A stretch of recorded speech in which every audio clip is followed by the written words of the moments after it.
It's the appointed time. I call to order the meeting. We will use the request to speak system. So members, please do not change seats after you are seated. Agenda item 1. Information papers issued since the last meeting. Since the last meeting, no information paper has been issued by the Secretariat. Agenda item 2, items for discussion at the next meeting. Since the first week of April is Qingming Festival, therefore the next regular meeting will be held at 2:30 p.m. on the 31st of March 2025. The administration recommends discussing the following items. First, improving the implementation of the native-speaking English teacher scheme. Second, implementation of life planning education. Do members have any views on the discussion items for the next meeting? If not, let's proceed to the next agenda item. Agenda item 3, the first discussion item today, supporting the ongoing development of kindergarten education. Please refer to LC paper number CB bracket 3267/2025 bracket 03. Let me first welcome representatives from the government to join us. Members who would like to speak, please press the request to speak button. Joining this item, we have Undersecretary for Education Dr. Jeff C. and Principal Education Officer from the Education Bureau, Ms. Kathy Ng. Undersecretary, when you are ready, please take us through the paper. 主席、各位委員午安。政府非常 Thank you, Chairman. The government attaches importance to kindergarten education. Since year 2017 to 18, we've implemented the kindergarten education scheme. The purpose is to provide good quality and highly affordable KG education. In school year 2024-25, there are in total 734 scheme KGs, accounting for 97% of kindergartens in Hong Kong.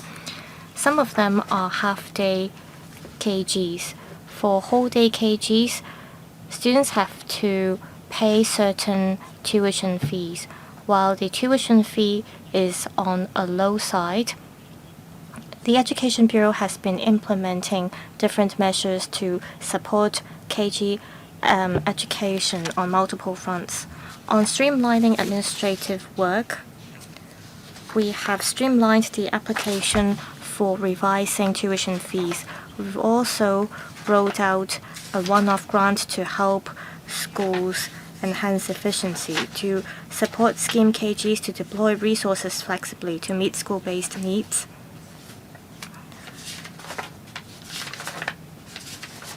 %60 of the staff salary portion, as well as the other operation cost portion, that is 40%, have been combined when calculating the reserve ceiling for the accumulated surplus of unit subsidy.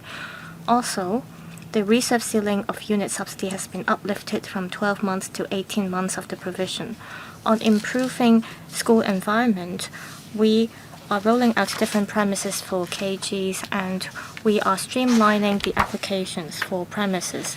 Starting from 2024-25, we have regularized the relocation grant scheme to cater to the needs of different KGs. This is also to relieve the surplus of school places in different districts.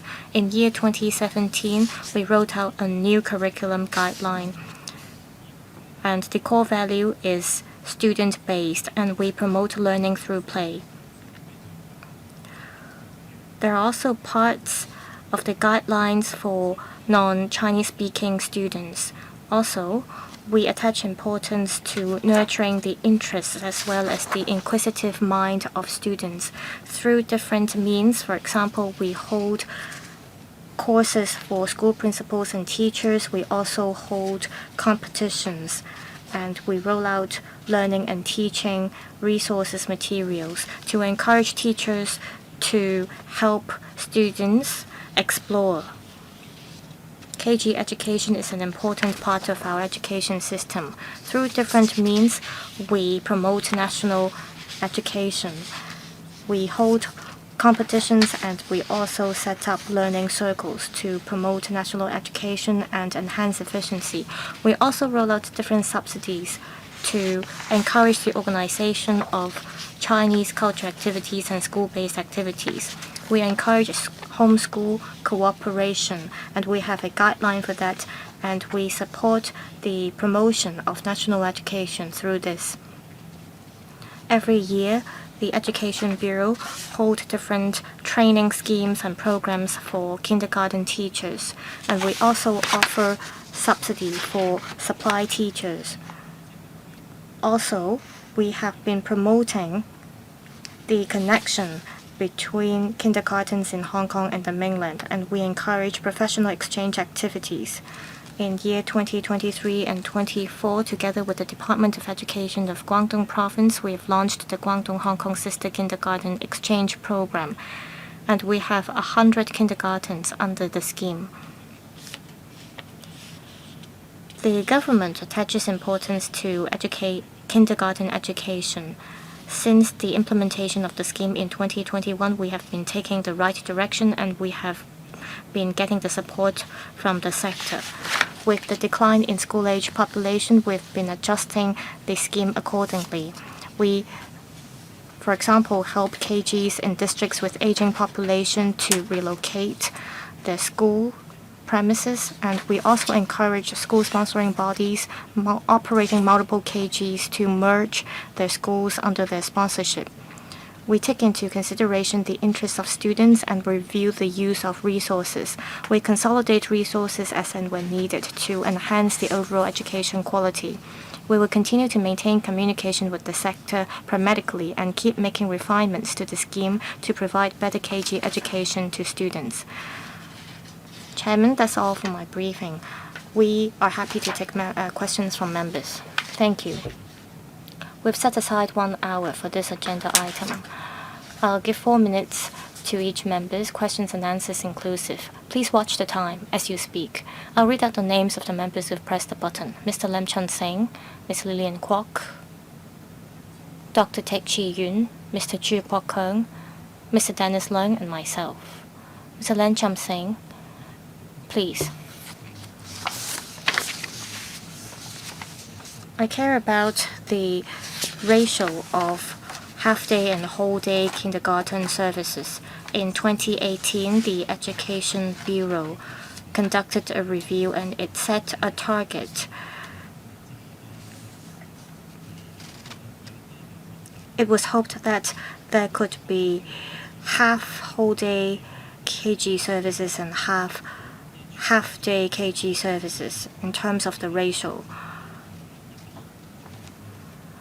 I think whole day to half day services now is about 1 to 2 in terms of the ratio. However, I see that whole day KG services have been popular. We've got 80% of enrollment. This shows that parents, while they need to shoulder part of the tuition fees, they are willing to send their children to whole day KG programs.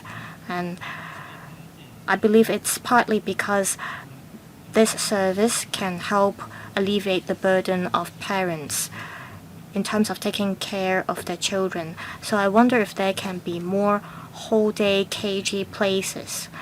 Are there plans for the government to set a target on the number of whole-day places? If resources permit, of course it will be better if the tuition fees could be lowered with the support of the government. If not, at least we can have more whole-day places to offer support to parents. Secondly, I would want to ask about children with special educational needs. We have very few places for students with special needs at designated centers. So some students with special needs, they have to go to ordinary kindergartens because of the long waiting time for the designated centers. However, ordinary kindergartens, after all, are different from the designated kindergartens and centers. Are the teachers at the ordinary kindergartens qualified for teaching students with special educational needs? can ordinary kindergartens offer dedicated support to send children if they've admitted such students? Undersecretary, I thank Mr. Lam for the questions. First, on the point about whole day and half day places.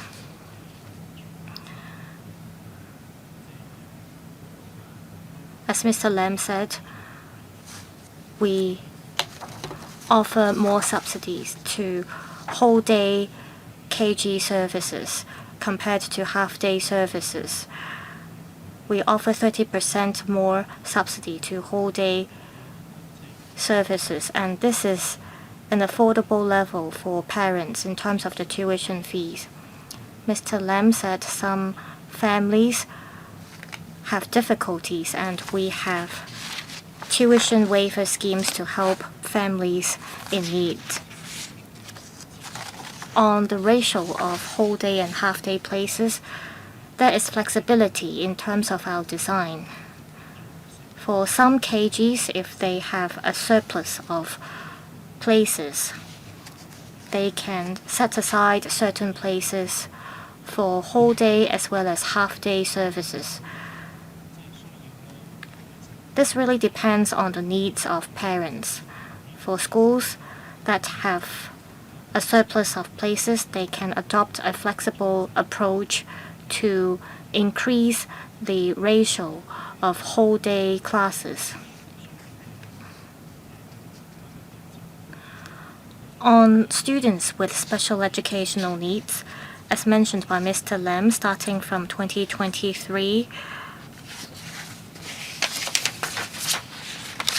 under the Social Welfare Department, we have been offering Tier 1 support, and this has been combined with on-site rehabilitation service.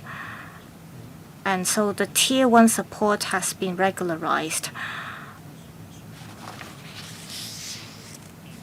And this includes all organizations offering pre-nursery education. This is to provide comprehensive and suitable support for students at pre-nursery level. We've also strengthened training for teachers. We have revised the certificate framework for pre-nursery education teachers, and this includes identifying students facing risks. We've also enhanced training for teachers. So in terms of teacher training, we can tell members that we are confident that at the kindergarten sector, our teachers can take care of students with special needs. Under the kindergarten education scheme, we have improved the teacher-to-pupil ratio from 1 to 15 to 1 to 11. This is to allow kindergartens to have more room and capacity to take care of students with special needs. On the difference between whole day and half day services, as we know that the labor participation rate in Hong Kong is below 60%. With whole day services, it could really help working moms. So what is the ratio between whole day and half day services? Perhaps I can provide the information after the meeting. I believe all parents in Hong Kong are concerned about this. Ms. Lillian Kwok. Thank you, Chairman. I'd like to also ask about special education. The subsidy for SEN students has been allocated to Social Welfare Department, so it's difficult for kindergartens to have enough resources to support their students. In order for us to enhance sustainability of kindergartens, we must enhance integrated education. For students with autism, physical incapacities or mental incapacities, or students with ASD, ADHD, they can go to mainstream schools. If we can help students with ASD before they turn 6 years old, then the probability of them turning into someone with serious mental illness is dropped by 60%. Kindergartens makes use of resources from the Social Welfare Department. I wonder if you will review the resources allocated to kindergartens, say based that on the number of students they have, say based on the number of SEN students they have, based on the number of non-ethnic Chinese students they have, so that schools can hire SENCO to support school-based development. Second, on national studies, according to paragraph 15, it is said that you have a grant for promotion of Chinese art and culture. Some kindergartens have 200 to 300 students. They're only accorded with some $400,000. Is that enough? The Education Bureau said that they would consider consolidation of resources. They may allocate more subsidy. I have some suggestions for the government. Say for sister school program, we often have exchange activities with mainland kindergartens. But it's impossible for teachers to bring all the students to the mainland. Sometimes parents have to accompany them. So I wonder if the kindergartens can have more flexibility in designing their itinerary. Can the kindergartens make use of the grant for promotion of Chinese art and culture in their exchange tours for mainland? This will help us promote national studies as well, or national education as well. Thank you. Undersecretary, for pre-nursery students with SEN, many government departments work together to provide services to these students. To put it simply, the Department of Health arrange assessment, referral services for students to go for rehabilitation services, and the Social Welfare Department offer care for their family members so that they can care for their SDN students. The Education Bureau offer training to teachers so that they are more capable in taking care of students with diversified learning needs. The current division of duties among different government departments is very clear.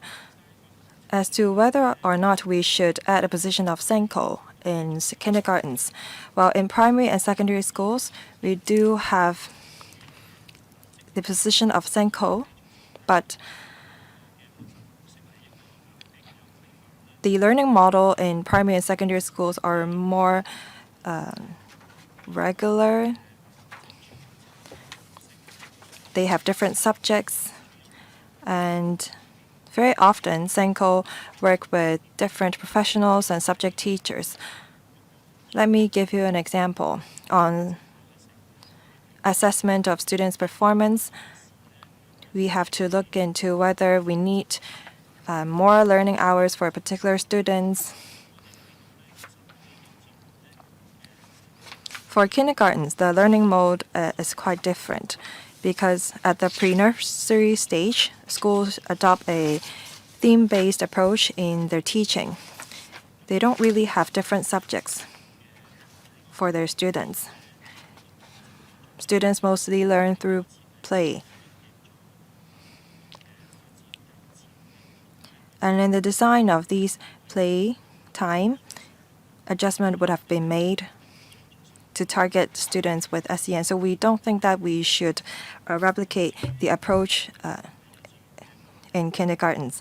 Now, on the promotion of national education, as mentioned, we have different grants and subsidies, including the promotion of homeschool cooperation. We also have grant for promotion of Chinese arts and culture.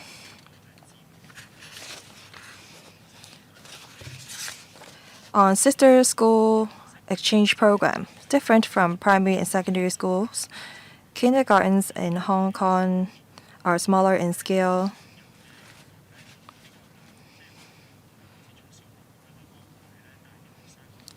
And it's difficult for us to arrange kindergarten students to go to the mainland for any exchange activities. So we have now 100 kindergartens altogether under the Guangdong Hong Kong Sister Kindergarten Exchange Program.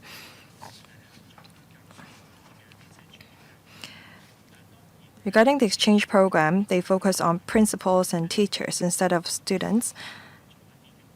But then, of course, we can arrange parent-student exchange tours to the mainland, but I don't see a lot of kindergartens arranging for such tours. On the flexible use of resources, we can look into how we can make things flexible for kindergartens. Thank you. Sorry, Chairman, I have something to add. I know that the funding's been allocated to Social Welfare Department. Teachers are facing with severe difficulties. Some SEN students are violent, and teachers are helpless. They can't seek help as they are teaching the students. And now in terms of parent education, assessment, they don't get any help. Professionals sometimes arrive at school to offer advice, but kindergarten teachers have to handle all the teaching and the administrative work. So I think that the government should look into school-based support. Next, Dr. Techian. Thank you, Chairman.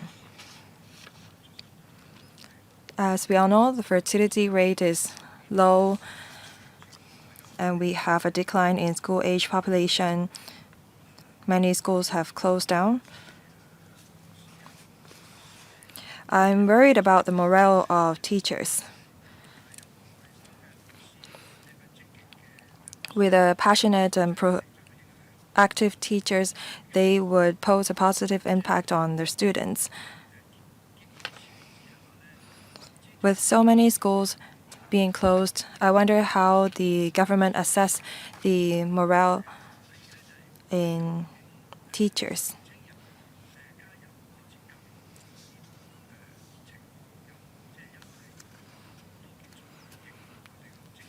I wonder if there are less students enrolling in kindergarten education programs in universities. Are there fewer young people joining the profession? Second, parents want whole day services in kindergartens. Now we're trying to encourage women, people with disabilities to join the workforce. Having whole day service in kindergartens would support these people to come out to work. Is this time for us to roll out more whole day service places?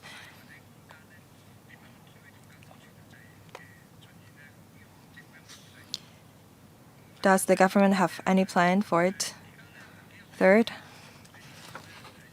it is mentioned in the paper that we want to cultivate a sense of curiosity in students instead of asking them to memorize things. But things are very different in primary schools.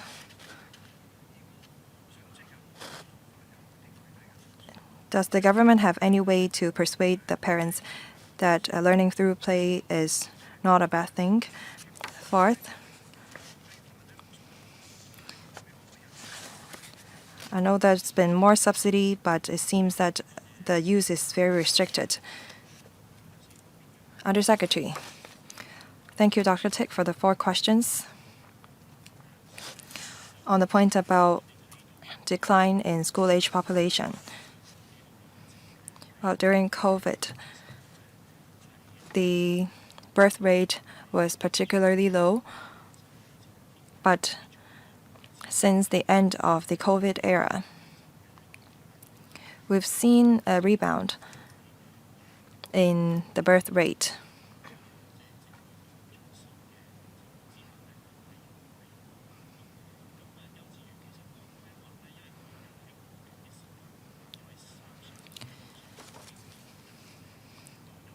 Children aged between 2 to 3 will start going to kindergartens.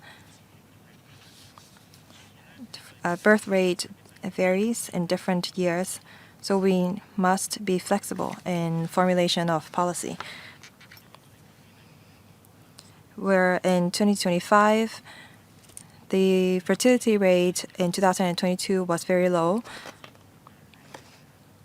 and we know that the trade is very concerned. But according to the estimates of the CNSD, the school-age population will go back up in the coming years.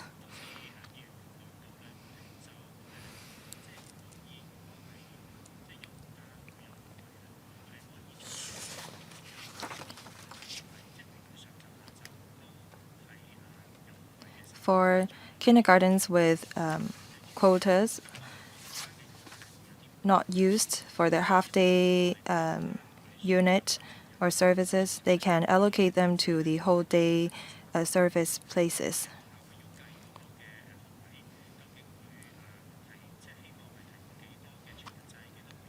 The schools can decide for themselves how many whole-day service places that they want to offer and how many half-day service places they want to offer. During these difficult times, the kindergarten teaching staff have been working very hard, and with more public housing units or estates being commissioned, we see a rise in school-age population for kindergartens, and when there's new development, we need new kindergartens and new teachers. On drilling the students, well, given our curriculum guidelines, and we encourage learning through play among students, and we see results. Now we focus on innovation and technology and nurture students' sense of curiosity from a young age. We want to nurture in them an inquisitive mind.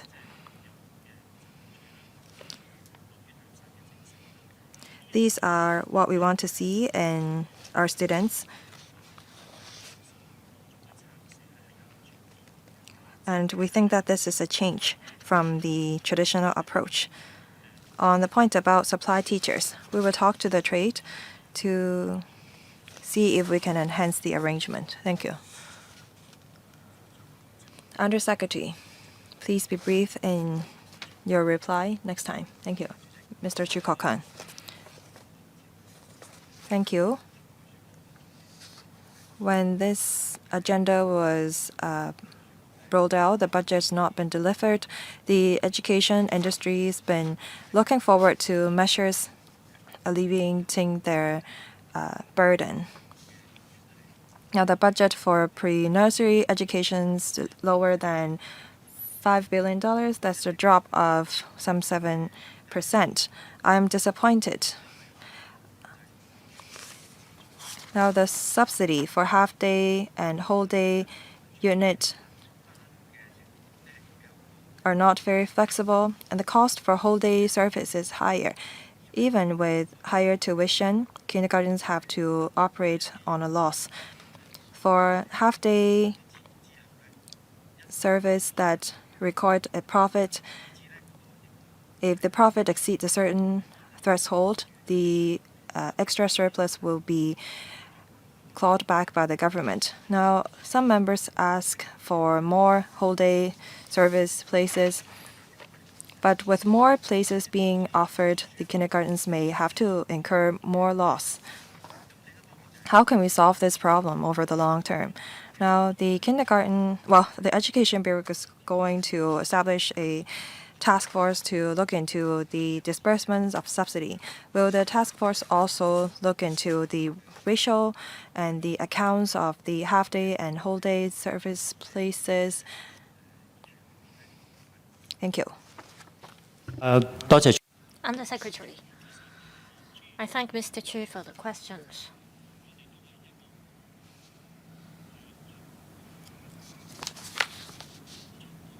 We have been looking into different ways to solve the problem brought up by Mr. Chu.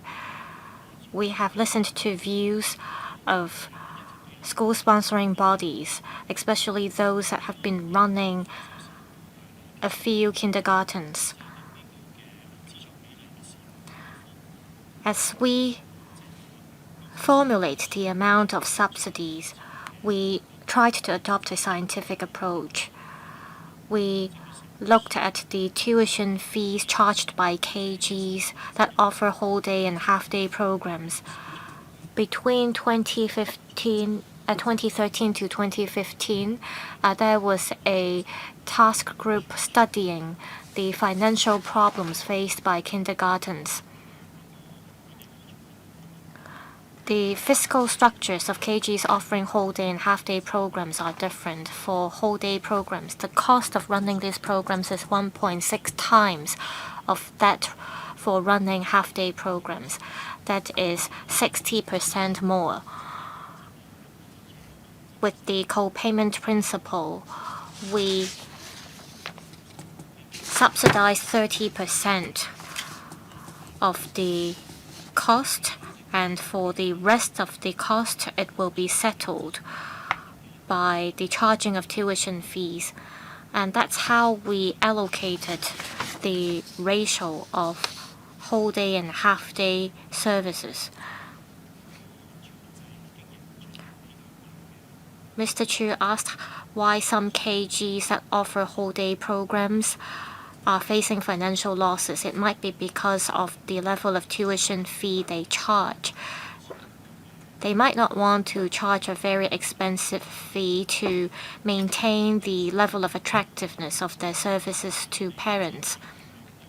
We currently have some 600 scheme KGs that offer whole-day services. Over half of these whole-day KGs, they charge not more than 30% of the subsidies they get. We've been explaining to the sector, families with needs, they get subsidies for their tuition fees. So they do not have to be too conservative in terms of the tuition fees they charge. If KGs are facing financial losses, they could consider adjusting the level of the tuition fees they charge to avoid financial losses. Undersecretary, I have a question for KGs that offer whole-day services. Say you have 100 students for whole-day classes as well as 100 students for half-day classes. If you have only 1.6 for the subsidies for whole-day classes, that's not enough, and that's why they're suffering losses. Is that why?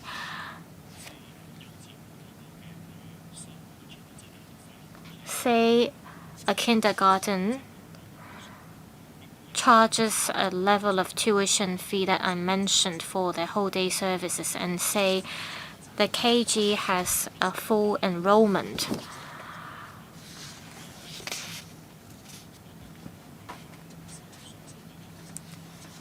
It could perhaps break even, but with a decline in school-age population, there could be under-enrollment. You mentioned a scenario in which there are 100 students for whole-day classes and 100 students for half-day classes. And so that kindergarten would get a profit from 200 students. However, if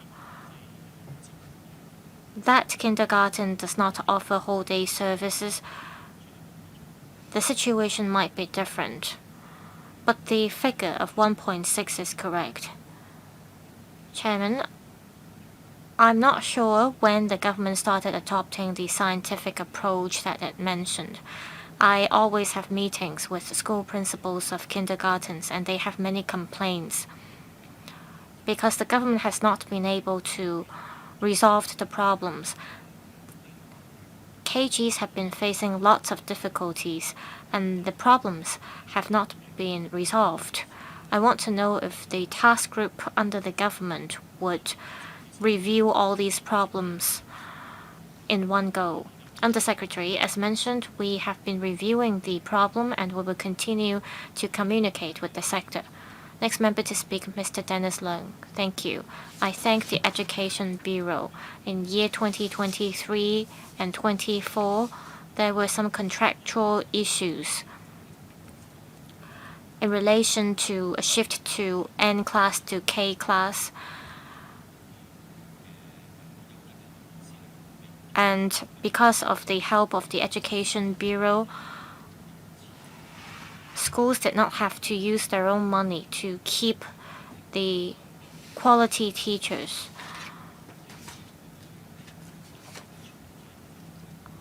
Now, regardless of whether a KG offers whole day or half day services, the situation is not ideal for them.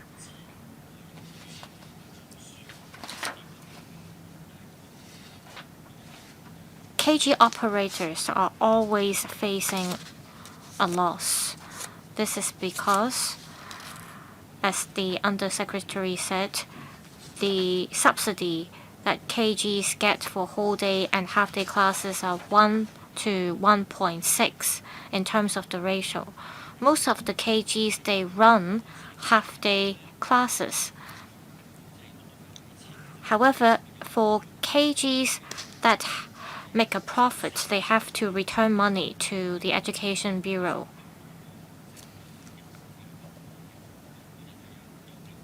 Subsidies obtained by the kindergartens, they have subsidies for salary cost as well as operating cost.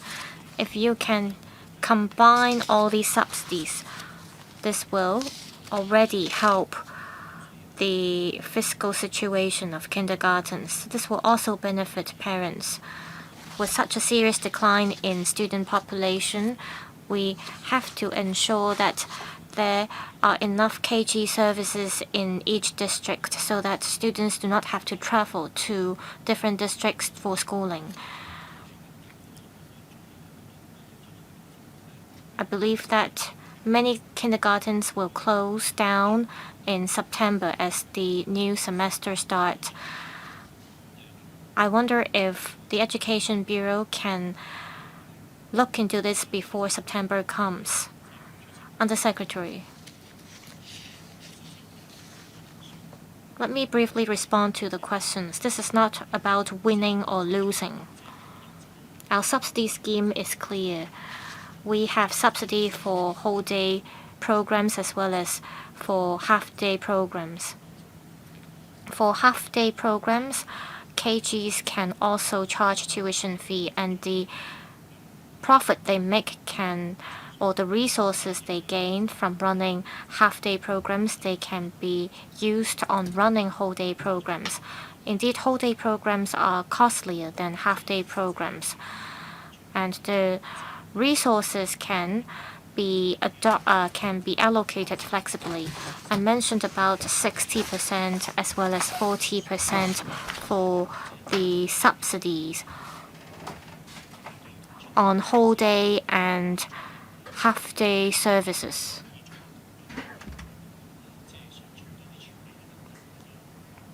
We allow kindergartens to maintain a reserve if they want to do so. Say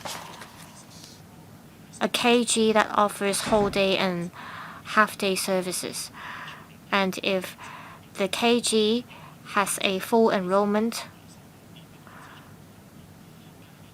there is not many incentives for the KG to run additional programs. However, the reality is that KGs often do not admit enough students nowadays. We got students from the mainland to travel to Hong Kong for schooling, and back then it was hard for parents to look for places. However, now that we have enough places, we see that many kindergartens are offering whole-day services. We adopt the co-payment principle. We help parents shoulder tuition fees. Perhaps we can explain further to the sector about this principle. Indeed, kindergartens have room to adjust the tuition fee level so that they won't face too many difficulties in terms of their operation. I believe we have all heard what the Undersecretary said, that the kindergartens have room to adjust their tuition fees. Mr. Kenneth Leung, with the decline in school-age population, it has a huge impact on the kindergarten sector. We have to see how we can prepare for the rain and how we can consolidate resources to cope with this. Paragraph 23 mentions about the relocation grant. In year 2023, 17 kgs got the subsidy, and in year 24 to 25, there were also kindergartens that got the grant. We got 7 kgs that got the grant in year 2024 to 25. How many kindergartens will get this grant in the coming year? And how can we ensure the sustainable development of kindergartens? Now, there was a smart kindergarten grant to assist scheme KGs to develop into smart KGs. Some 700 KGs had been approved of the grant, with each applicant receiving $80,000. How did the applicant spend the $80,000 grant? Also, you mentioned that this grant is to help KGs digitalize school administration. In terms of teaching, will you promote digital teaching at kindergartens to help students transition to primary 1? I understand that the Undersecretary is chairing a working group on digital education. Will the administration give a guideline to kindergartens to help students transition to primary schools? Undersecretary, in terms of the relocation grant, we see that some school premises are dilapidated and schools have to spend a lot of money on repair and maintenance, and some premises are located in districts with aging population.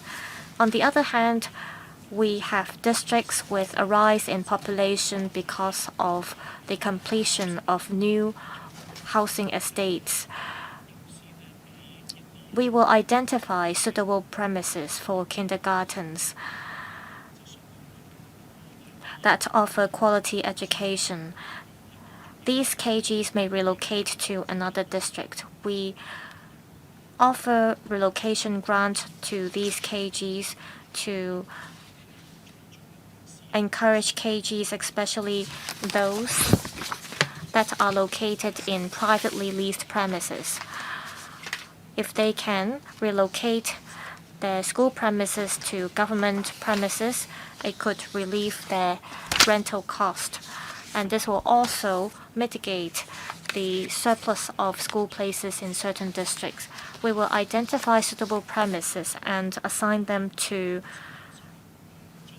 some KGs. On the smart KGs grant, We want to assist KGs in digitalizing the administrative procedures, including the student admission procedures.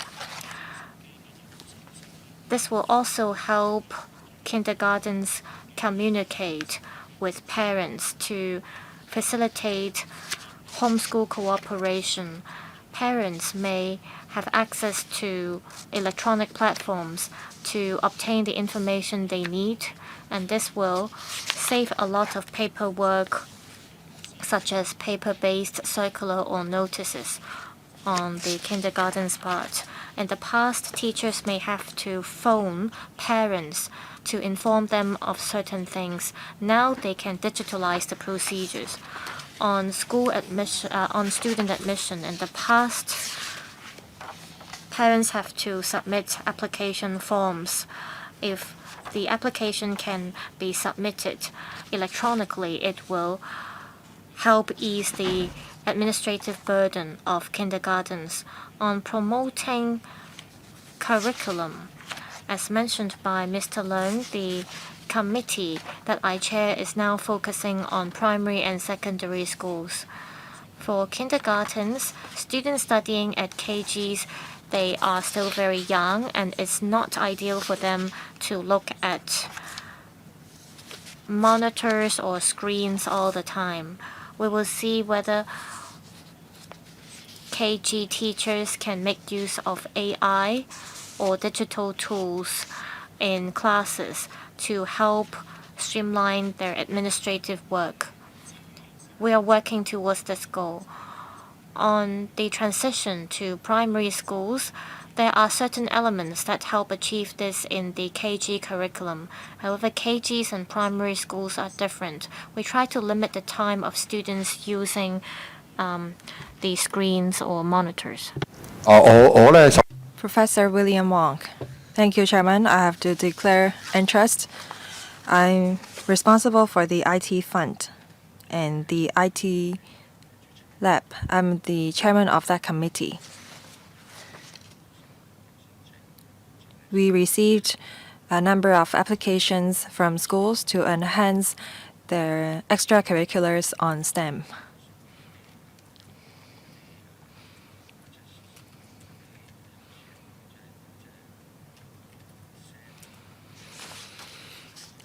We received applications from kindergartens and schools with SEN students. And I see a reference on this in the paper. When we receive the applications, we want to support them by allocating extra resources, but it seems that the Education Bureau and the ITIB are already helping these schools. So I wonder what is the division of duties among these two bureaus. Thank you. Undersecretary. Thank you. In the kindergarten curriculum, we focus on fostering interest in exploration and inquisitive mind among students. The focus of kindergarten education is to help students grasp basic mathematical concepts or develop abilities to solve problems. We want to encourage students to gain a preliminary understanding of scientific concepts through observation of various phenomena in nature, and we want to develop their capacity or capability to use observation, prediction, and comparison for exploring and understanding the environment. All these will help kindergarten students form a good foundation for transitioning to primary schools. Apart from regular classes in schools, with the Quality Education Fund, we have set aside money for kindergartens to apply for to organize school-based activities.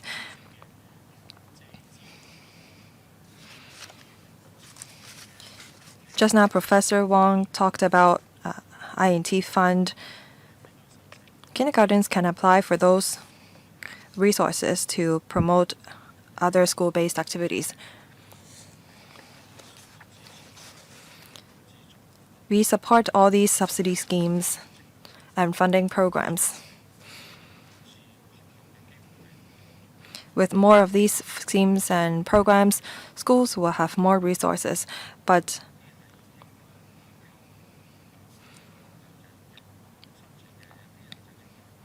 some schemes are under the purview of the Education Bureau, some are under the ITIB. So what kind of schemes and funding programs should the schools choose? Undersecretary, simple response, please. Thank you. As kindergartens work very closely with the Education Bureau, we have schemes and programs for kindergartens to choose from. They should apply for those under the Education Bureau first. If necessary, they can apply for other funding programs in the community or from other bureaus or departments. I am the last one to speak in the first round, and Mr. Chikokan is pressed to speak for the second round. I will draw the line here because we have another item. Undersecretary, given the drop in birth rate and the drop in school-age population, according to the special FC meeting statistics, the total number of kindergarten students dropped from 194,000 from 2019 to 2020 to 136,000 students in 2023-24. That's a drop of 22%. For cross-boundary kindergarten students, in 2023-24, we had only 355 of them. That's only 1/5 of the figure before COVID. In 2019-20, we had 1,479 of cross-boundary kindergarten students. If more and more kindergartens close down, the future of Hong Kong would be doomed. So I think that we should work with kindergartens near the boundary to increase their student places. My second question, a lot of members are concerned about STEAM education and integrated education.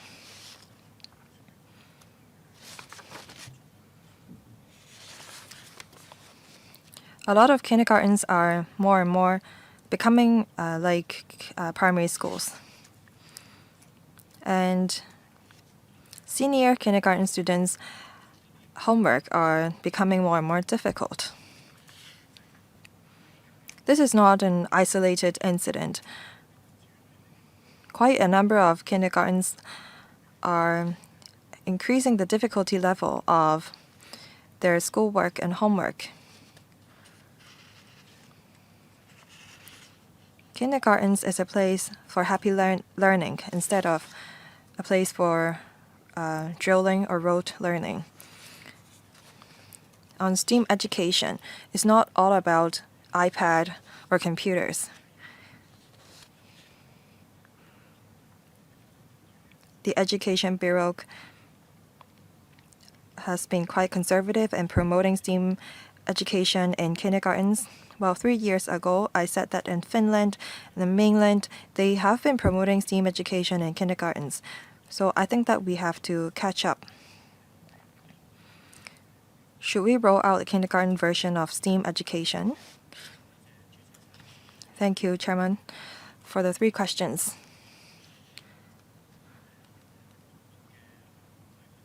As to how we can encourage kindergartens in certain districts to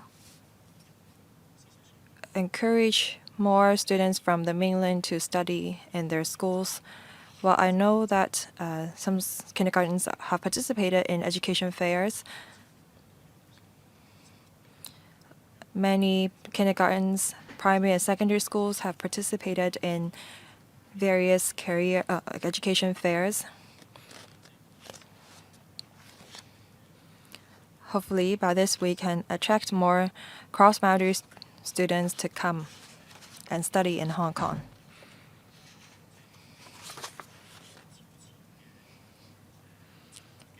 As to the problem of superior education in kindergarten,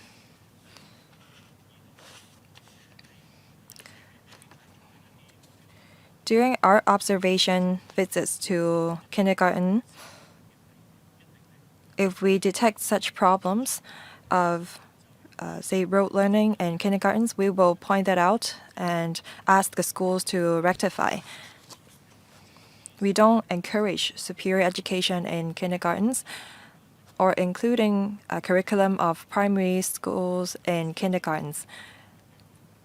This is not good for our students. In the pre-nursery education law of our country, Section 25 says that kindergartens should not teach primary school curriculum in kindergartens. So in our guidelines, we adopt the same approach. Chairman asked about STEAM education in kindergartens, enlightening kind of courses. By making classes more interesting, we can foster students' interest in science.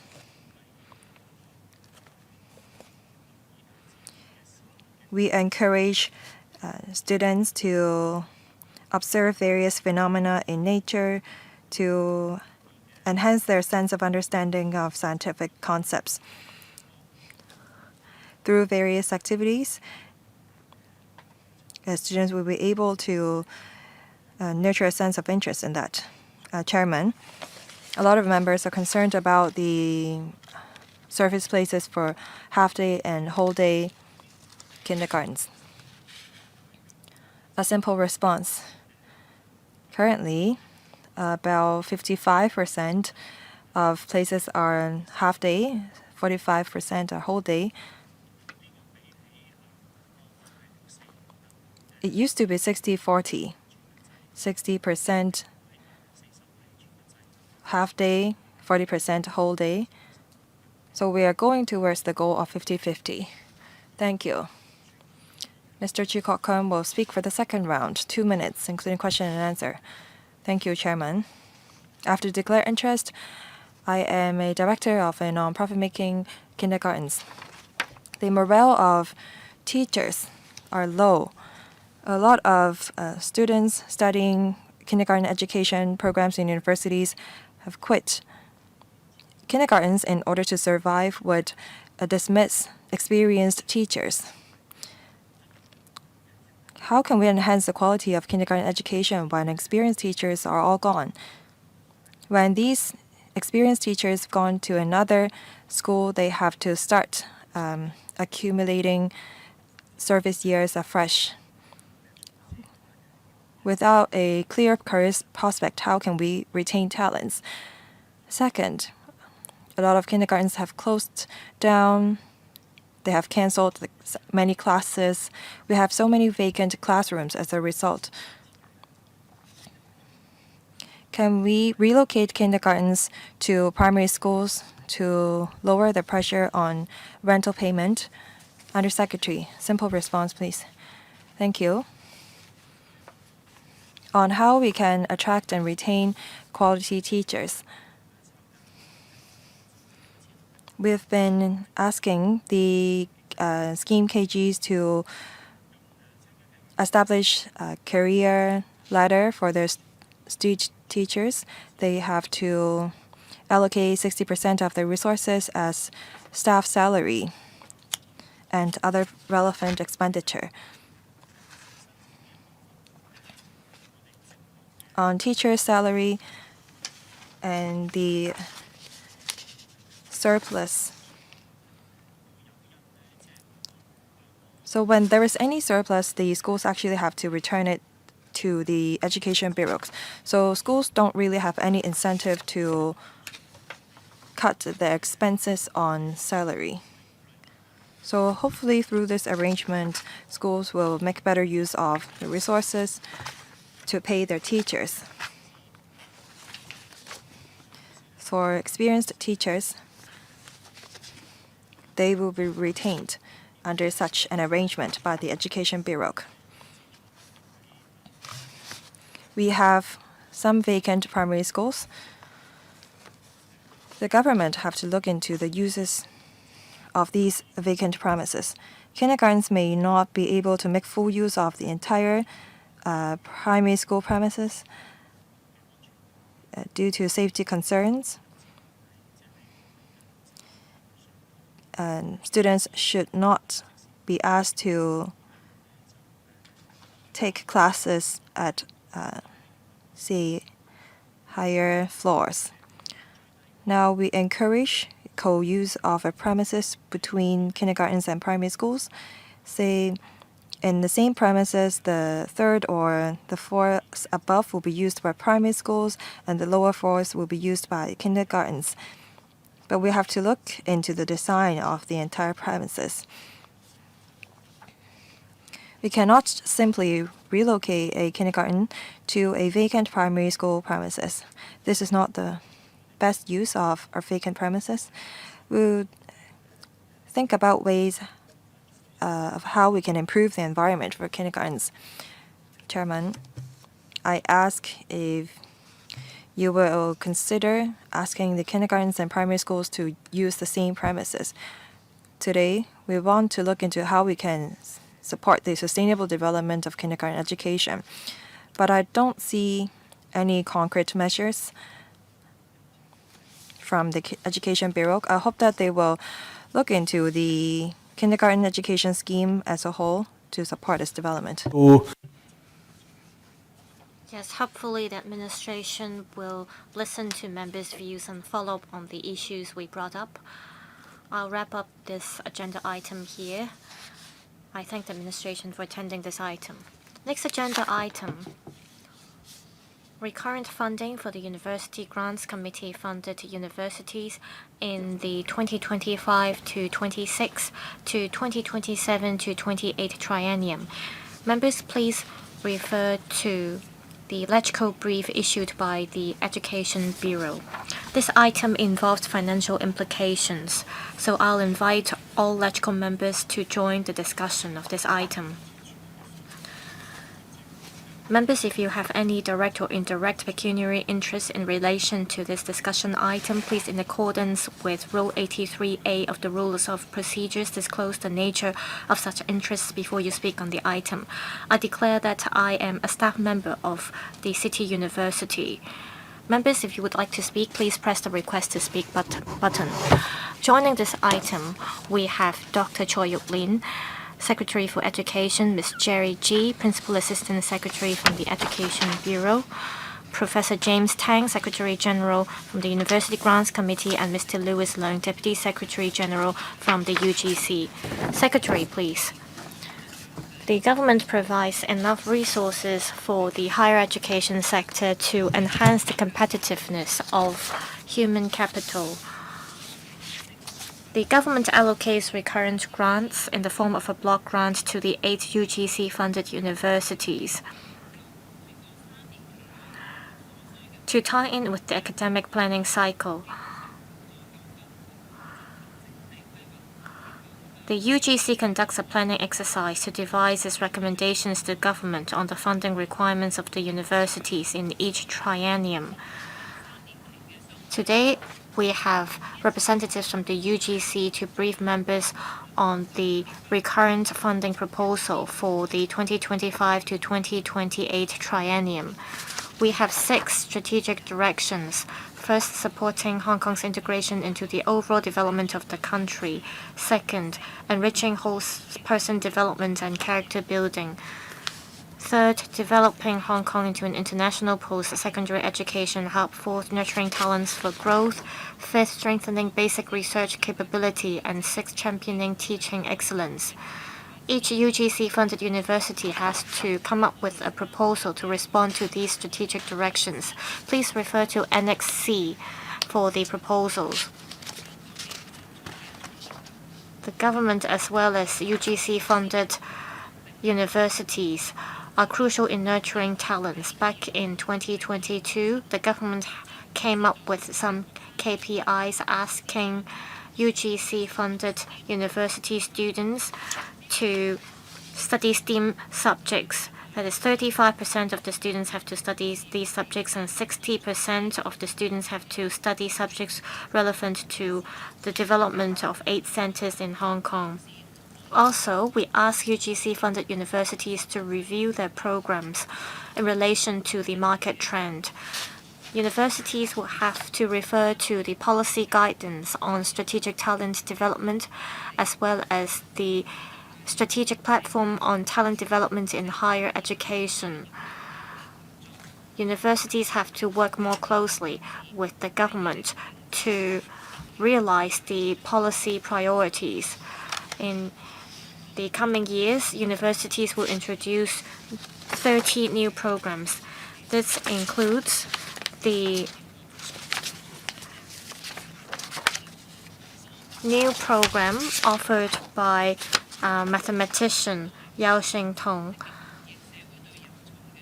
All these programs have to respond to the needs of manpower in Hong Kong.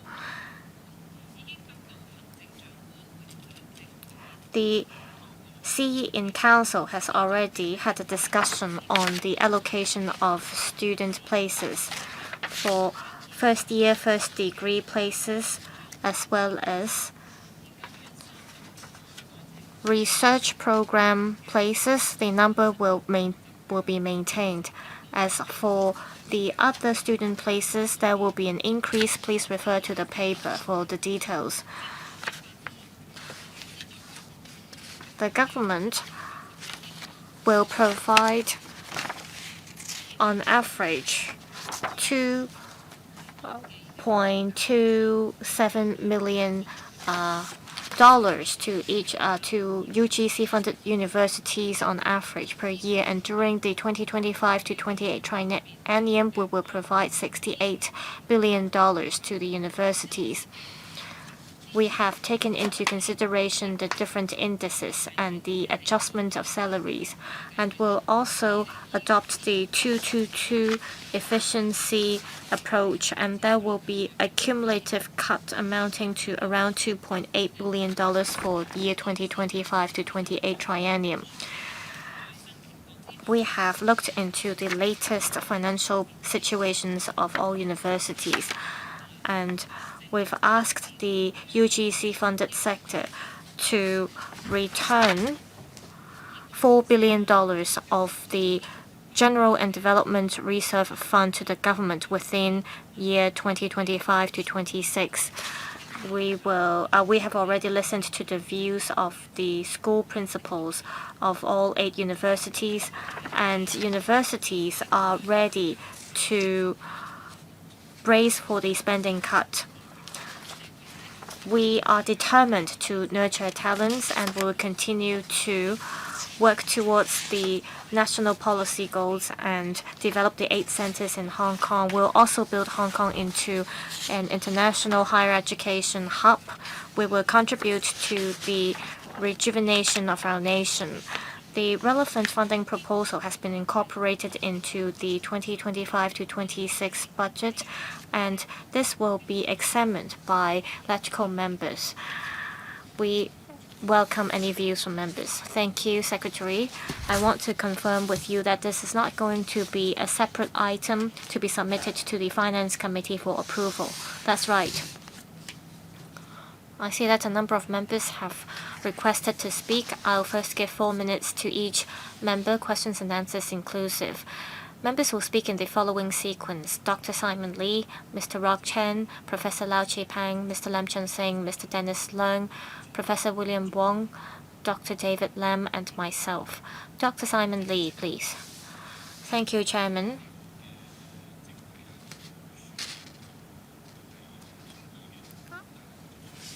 I agree in general to this funding proposal. I have a couple of questions, however. We have a number of universities, and 6 universities position themselves as research universities. Around the world, there are very few publicly funded universities that are research universities. In mainland China, we have Tsinghua University that is more representative. and the subsidy they get is about 15%. Harvard University in the US, they have 20% of the subsidies from the government.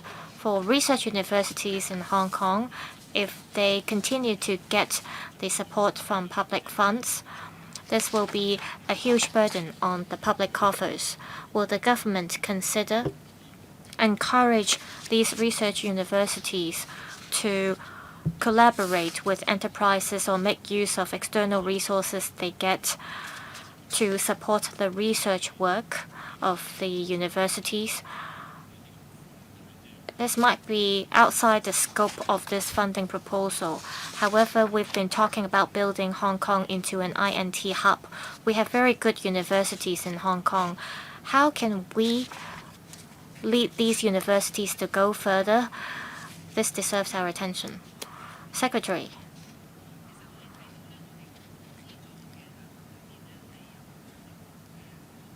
For publicly funded universities that get subsidies from the government or from the research grants, the ratio has been changing given the different stages of development of the universities. We have to encourage universities to identify more resources. This includes collaboration with enterprises. Apart from government subsidies, we also offer matching grants to encourage universities to look for resources that come from outside the government. We'll continue to head towards this direction. Research universities are crucial to Hong Kong. As we try to expand the capacity of universities, we encourage universities to develop different sources of income. Mr. Rock Chen. Thank you, Chairman. The government is going to slash the funding for UGC-funded university.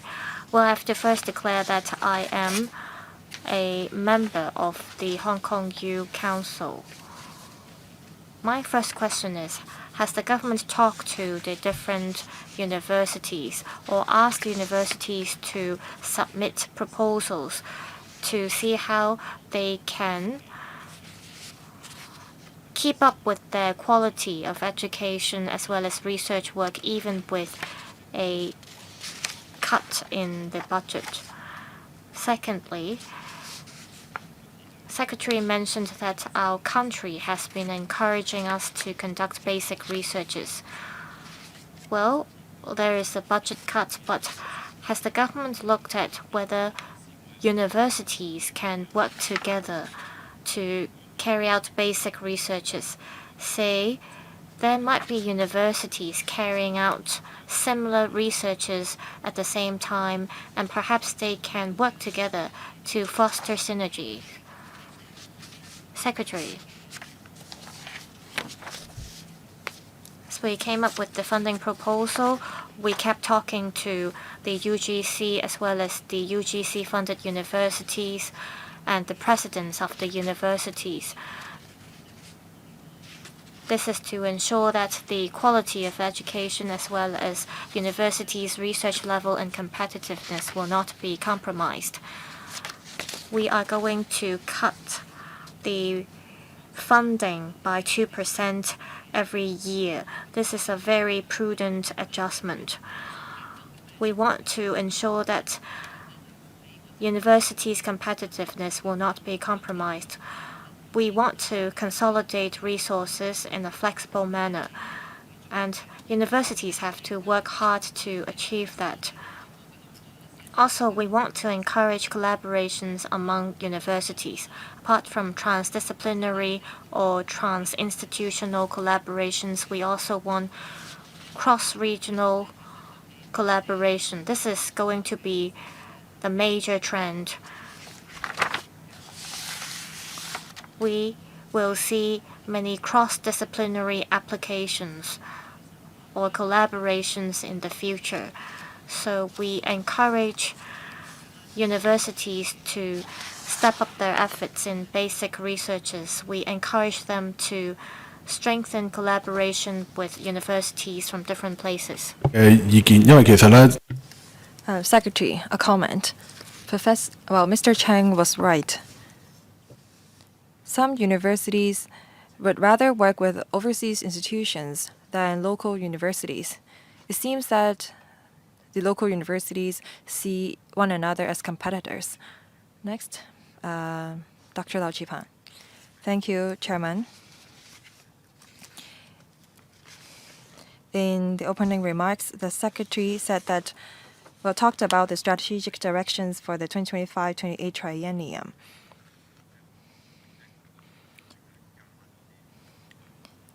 Based on these strategic directions, it would seem that we're going to allocate more funding to universities, but the fact is that we're cutting funding for universities. After the 2 sessions, we are clear about the development of our country into an education superpower. We need to integrate education with talents cultivation. AI is the key word in this. Now we're cutting funding for universities. Many institutions have been using AI.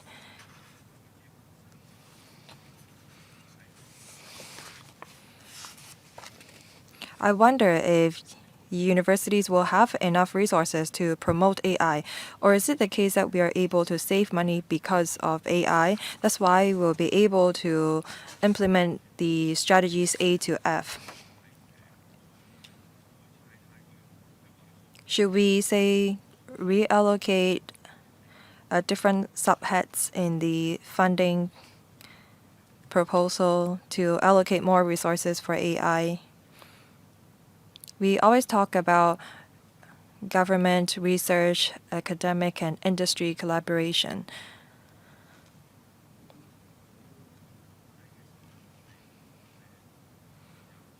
And my apologies, Chairman, I have to declare interest. I am a teaching staff of the Lingnan universities. I've been in the trade for a few decades. We have to do research assessment exercise every year.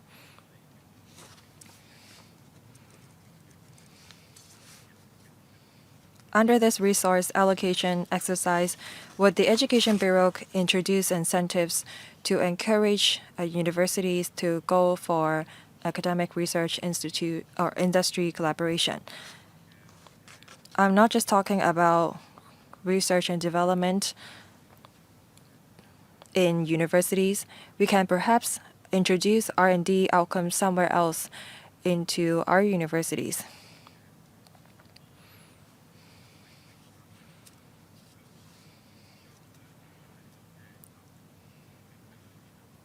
If we can combine RAE with pure academics, then the schools will have more resources to support their development. That's my second question.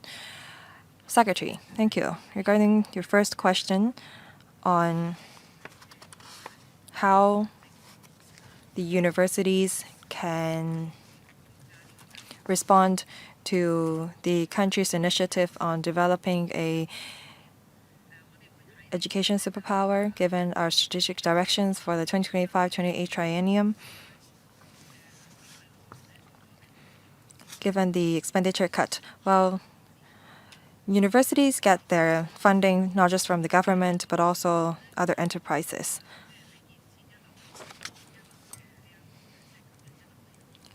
When schools and universities are trying to attract top-notch talents and students, they don't just rely on the government.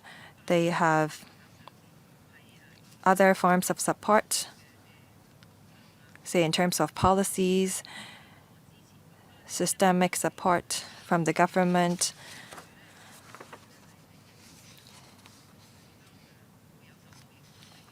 You ask if the promotion of AI will be affected. Apart from using AI to teach in universities, Schools also use AI in the administrative process and Safe Frontier research.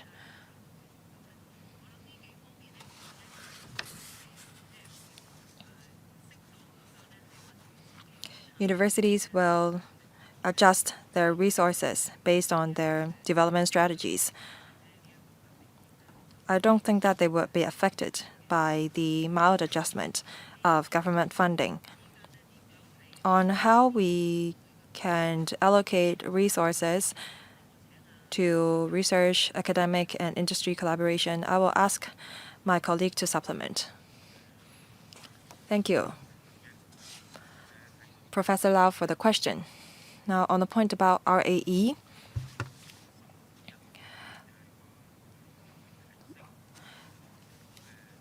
the most important question is how we can enhance the impact of research among our universities. AI is an important issue. Is everywhere. In the 2026 round of RAE,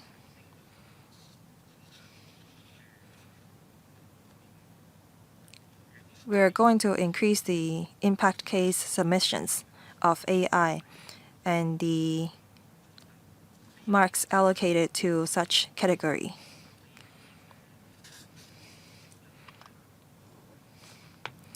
The RAE committee has been talking about AI because AI has a huge impact.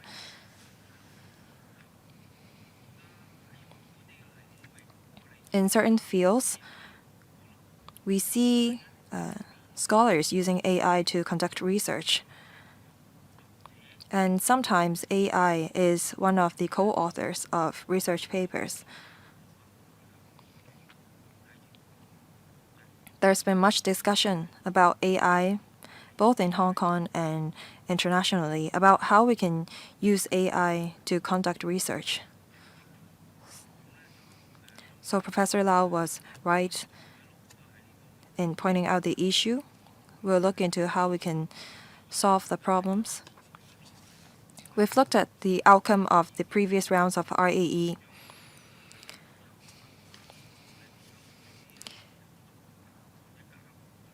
We'll look into how we can enhance the impact of AI in the coming rounds of RAE. Thank you.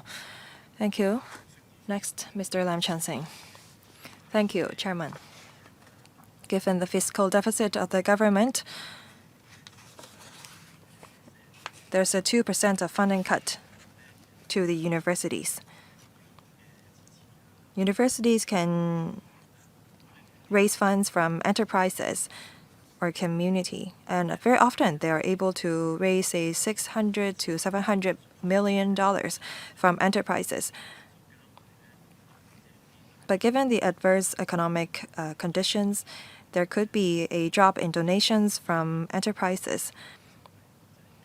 Now, we're trying to turn Hong Kong into an international education hub, and we are trying to create this brand of study in Hong Kong.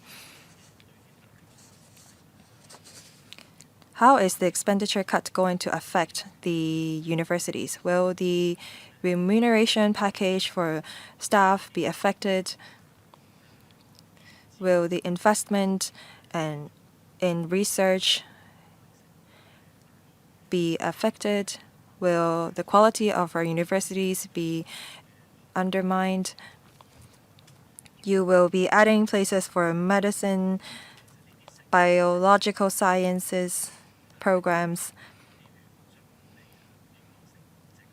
The cost for BBA programs is low, but the cost for medicine programs and biological sciences programs are high, and you're trying to increase places for these programs. How can the university support our initiative to turn into an international education hub given the funding cut? Now, we are also trying to build ourselves into an INT hub, so I support the creation of IT-related programs. But the most important thing is that we have capable students studying these programs. We have an INT subject in or ICT subject in senior secondary school curriculum? Should we adjust the curriculum so that students can transition from secondary schools to universities? Only some 10% of students enroll in the ICT subject in senior secondary school level. How can we encourage students who are good at INT take these programs so that they will not become, say, backup plans for students who cannot get into other programs? Thank you. Secretary. First question on how the funding adjustment will affect the universities and how we can minimize the impact. We will be increasing student places for medicine program. We have already taken that into account when we come up with our estimates.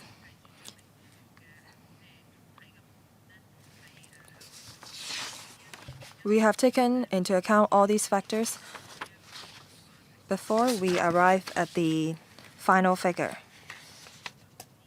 of the recurrent funding.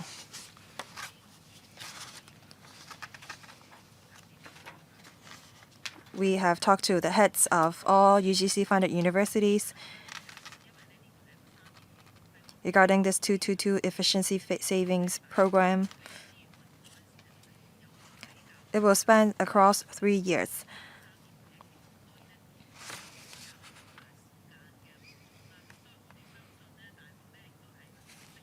We think that there is enough buffer for universities because they plan their work in a 3-year cycle. While we encourage universities to open more programs on STEAM-related subjects, how can we make sure that there are enough students enrolling in these programs? In the coming academic year, we will have a science subject in primary schools, and we will be adjusting the science subjects in secondary schools as well. We will introduce INT and programming modules in primary school curriculum to cultivate interest in STEAM among primary and secondary school students. On the ICT subject in senior secondary school level,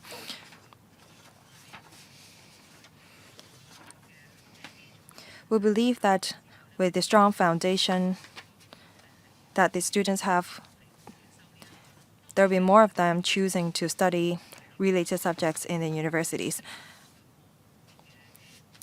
We also have many extracurricular activities on STEAM. We also have training courses to encourage elite students to take part in international competitions. So apart from taking examinations, there are different platforms for us to identify students who are talented and are passionate in the subject. Thank you. Next, Mr. Dennis Lang, Deputy Chairman. Thank you. In the 2025-28 triennium, because of the government fiscal deficit, there will be a 2% cut for the universities every year, and the cumulative cut will amount to about $2.8 billion for the triennium. How are the universities going to cope with it? What kind of expenditure are they going to save on? How can the universities generate more revenue to cover their expenditure? The quotas for mainland students have been raised to 40%, but we don't have enough hostel places even for local students.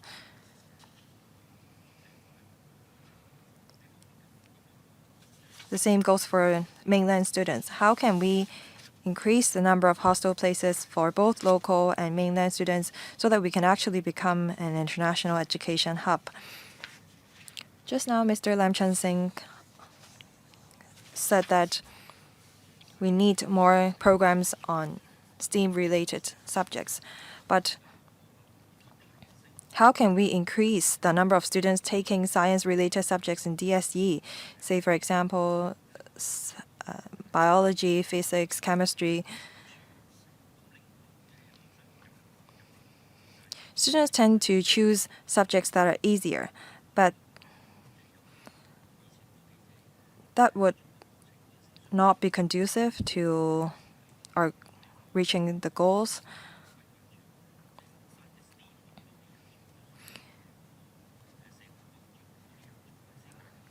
We need to have more STEAM talents in order to solve the problems that we have. Secretary, on the first question,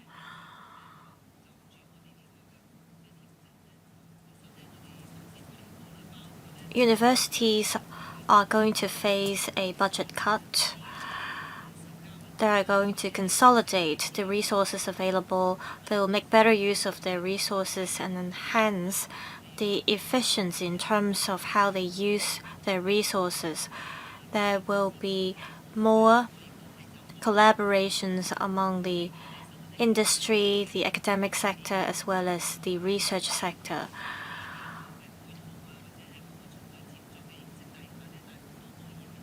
Universities will also gradually improve their measures for non-local students. We have been in talks with universities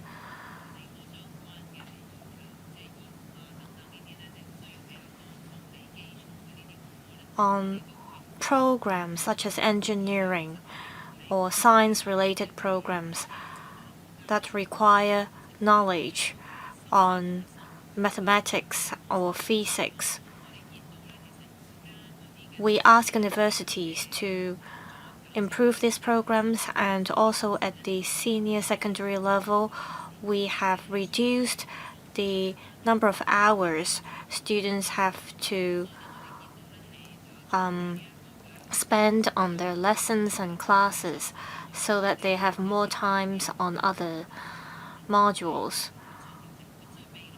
So we've made all these adjustments, and in the future, we hope that more students will study science-related subjects so that when they go to the university, they'll have a better foundation if they take science-related subjects or programs. Professor William Wong,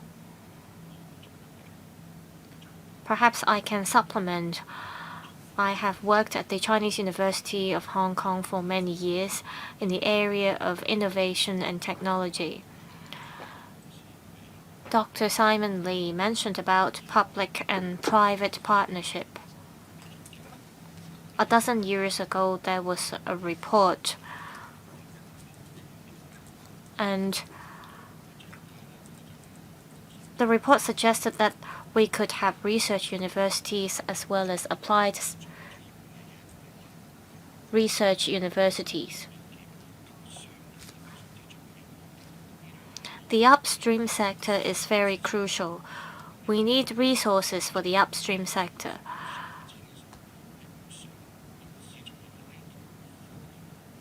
We don't want to adopt a market-driven approach.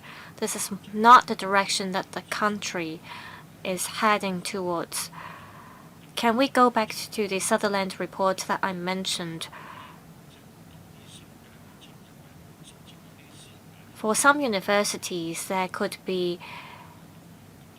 more collaborations with the private sector to facilitate their researches. Now, on the point raised by Mr. Rock Chen, I agree that there should be more collaborations among universities. I think there should be more opportunities for universities to do so.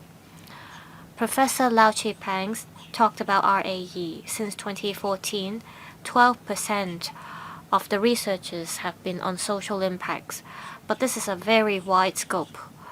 Can we narrow it down?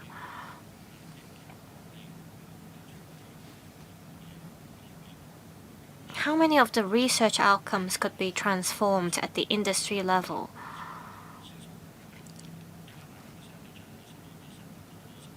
We can perhaps increase the number of researchers or the amount of researchers on social impact from 12% to perhaps 80%. This can help us build ourselves into an international INT hub.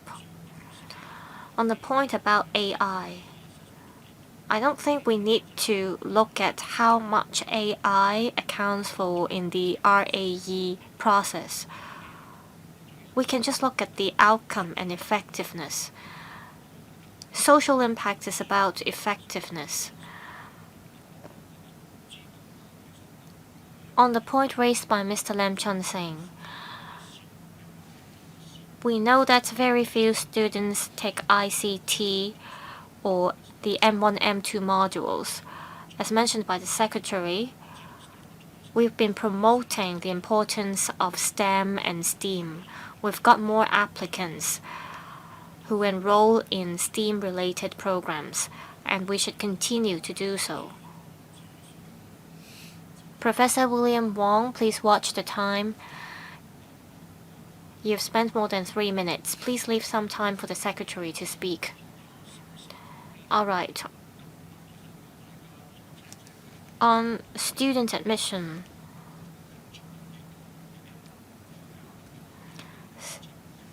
say for students who studied M1, they may get an extra 0.75 scores in their application. So these are just some points that I've brought up for your consideration. Professor Wong, do you have any declaration of interest? I already declared that I'm a professor at the Chinese University of Hong Kong. Secretary.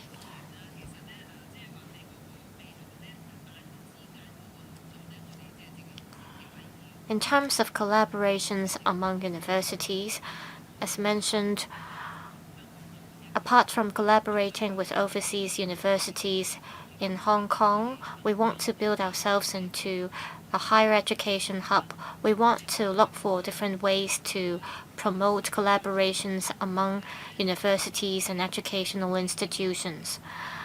Secondly, on the 12% of researchers on social impact, I'll see if the Secretary General has anything to add. I'm happy to hear that we've got more students enrolling in STEAM-related subjects or science-related subjects at the university level. Let's see if the Secretary General has anything to say about the RAE. I thank the member for bringing up this point. As mentioned, this is not just about a social impact. It is also about our economy. It's just that when the project gets to the vetting stage, we have to look at whether outcomes will be driven from the research projects. Say, if a new company is going to be set up in the research project, we'll see if profit could be generated. We will definitely bring the comments made by members to the RAE group. Dr. David Lim. I am the council member of the New Asia College of CHK. The paper mentions that Hong Kong is building itself into an international education hub. We have to attract excellent or outstanding young people to come to Hong Kong. However, we do have to consider young people in Hong Kong as well, because we want them to be able to enroll in the programs they desire.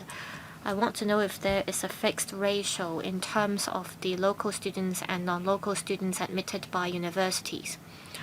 Also, we've been trawling for talents over the past years, and some talents who come to Hong Kong, they bring their family members here as well. How do you define non-local students? Students who've been here for 1 year or 1.5 years, are they considered as non-local students? We do not want to push our students. Say non-local students come from a different culture where they're pushed to study hard. Will this create pressure for our local students? Secretary.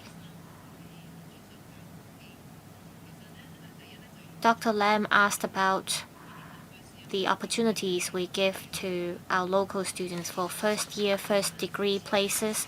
Every year we have 15,000 for local students, and this have remained unchanged despite the drop in student population. So we have 15,000 first year, first degree places for local students every year, and for non-local students, on top of these 15,000 places, we admit non-local students. So the number of non-local students universities admit will not affect the opportunities for local students to get into universities. For senior year places, there isn't a cap on non-local students.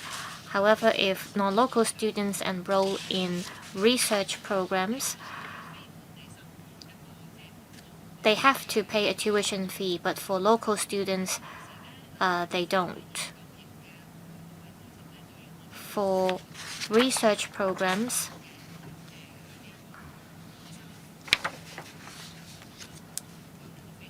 they are crucial for us to attract top-notch students and researchers to Hong Kong. For research programs offered by research universities, there isn't a fixed tuition fee level for non-local students. As for taught programs, we leave it to the universities to come up with their own level of tuition fees. They have their own mechanisms to formulate the tuition fees. On the point about trawling for talents, Dr. Lam mentioned about talents who come to Hong Kong. They bring in their dependents when they come to Hong Kong. For those who are aged below 18, who hold a dependent visa, they are considered as local students. I would like to tell Dr. Lam about this. There have been many rumors that by admitting more non-local students, the opportunities for local students to get into local universities would be affected. But as the Secretary said, every year we have 15,000 first year, first degree places for local students.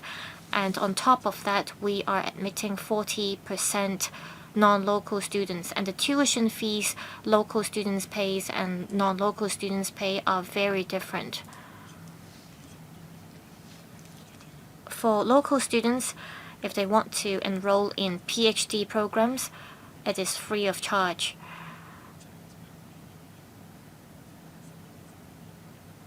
So we encourage local students to enroll in this kind of programs. Mr. Chu Kwok Kang, we're faced with a huge fiscal deficit. According to the paper, there is a 222 efficiency savings program, and the universities have to return a total of $4 billion to the government, and there is also a cut in expenditure, and the total savings amount to $8 billion in total.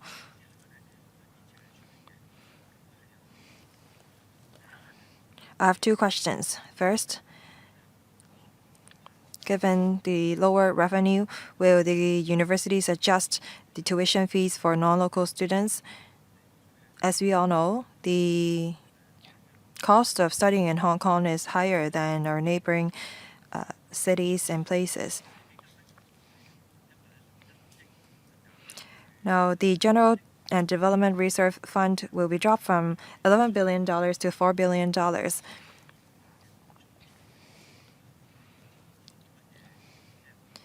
Will the functions of GDRF as a buffer be affected? Secretary.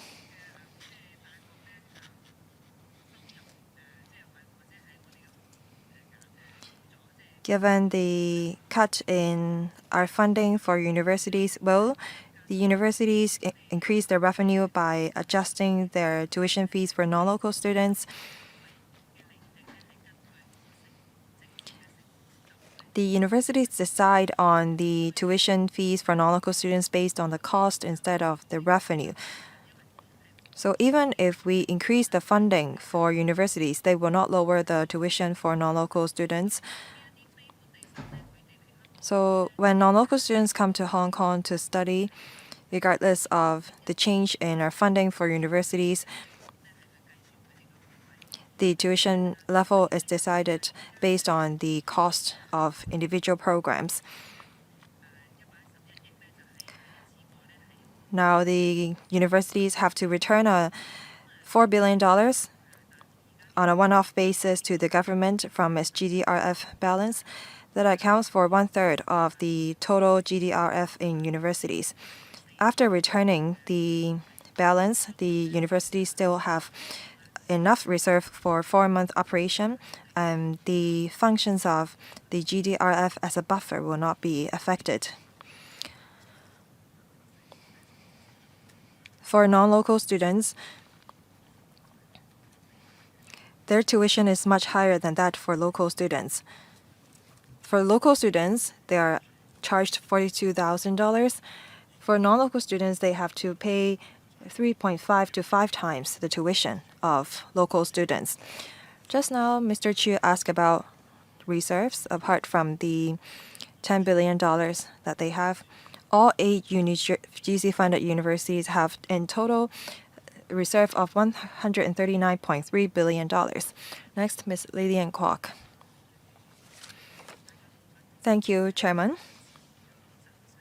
We don't want to see any cut in resources for education, especially those for universities, because it will undermine the development of Hong Kong. But as we all know, we have a fiscal deficit, so that's understandable.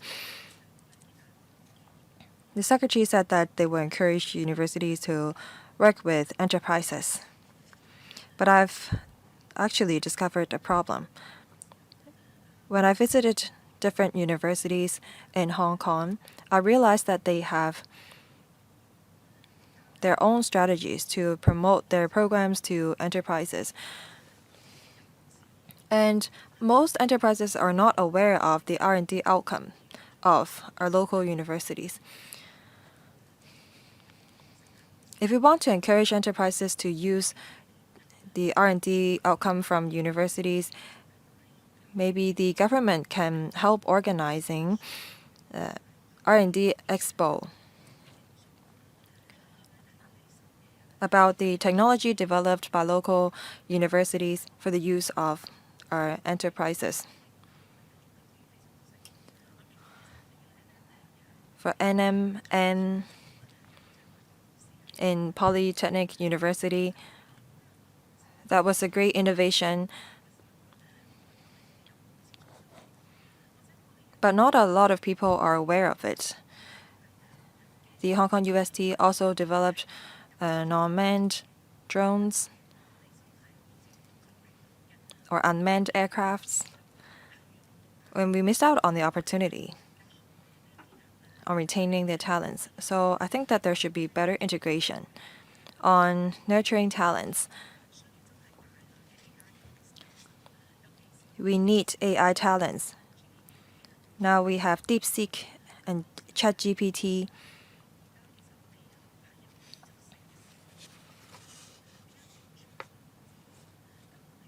They are very capable.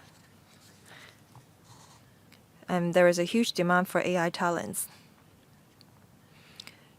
Many jobs and tasks can be replaced by AI.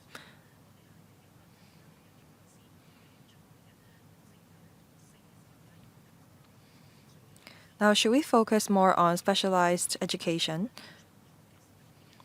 We should start working on it from the secondary school level. Also, it's important for us to trial for AI talents. Now, Professor Wong and I joined a AI competition participated by some 20,000 people from 117 countries. Microsoft, Tsinghua Universities, and Hangzhou Enterprises also took part in the competition. And the Hangzhou Enterprises actually hired someone from the competition. Please observe the time limit. I think that we can also organize international competition and conferences led by universities and ask enterprises to come to Hong Kong. Thank you.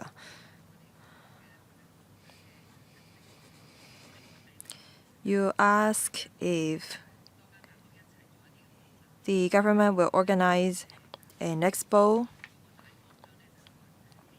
that is participated by all 8 UGC-funded universities. We definitely want to support the integration of academic research institute or industry.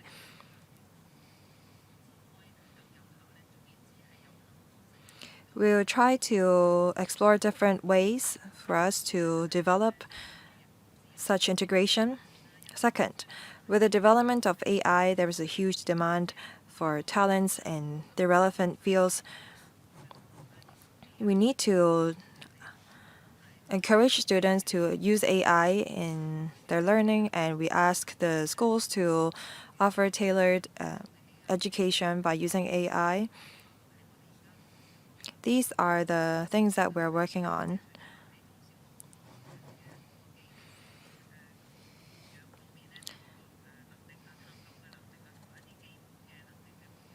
Now we're trying to nurture primary and secondary school students in developing an interest in science and STEAM. In various programs, including humanities programs, we have introduced AI. The member talked about competition, international conferences.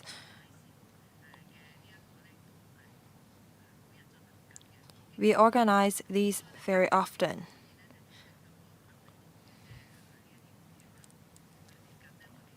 We can organize large-scale conferences more often in the future. Thank you. Next, Dr. Sari Lee.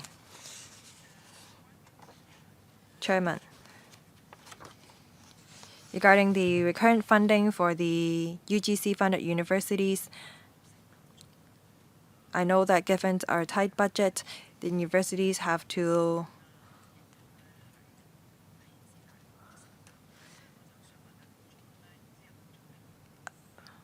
shoulder more burden, but I wonder if the universities have conducted any study on developing on the master plan on building China into a leading country in education. One of the strategies is to invigorate our country through education, and it focuses on collaboration between enterprises and universities.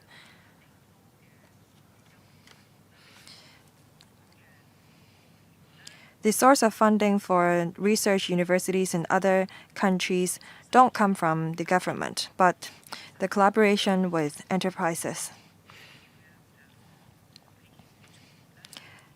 By offering a technology to enterprises, the enterprises will in turn pay the universities, and that's a source of revenue for the universities.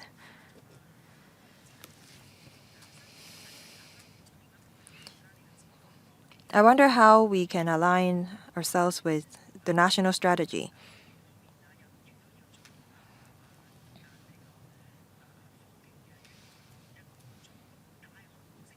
what is the role of universities in promoting technology? I'd like to hear about the government's plan in this area.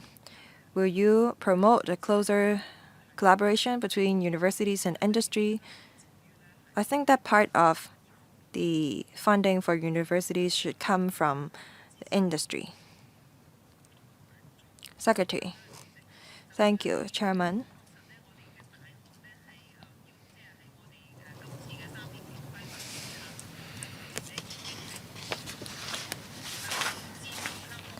One of the strategic directions for the 2025-28 triennium is to support Hong Kong's integration into the overall development of the country and creating impetus for Hong Kong's growth. The universities also have to strengthen basic research capability and maximize impact. That's also one of the strategic directions for the universities.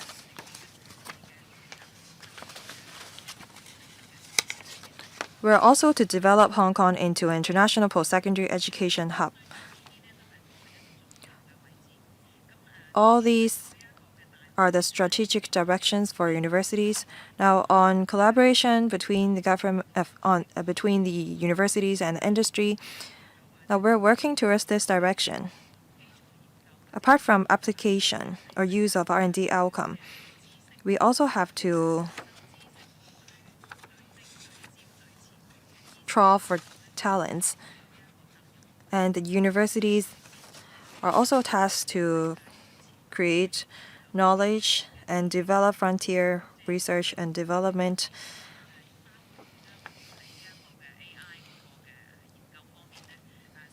In particular, in the AI field.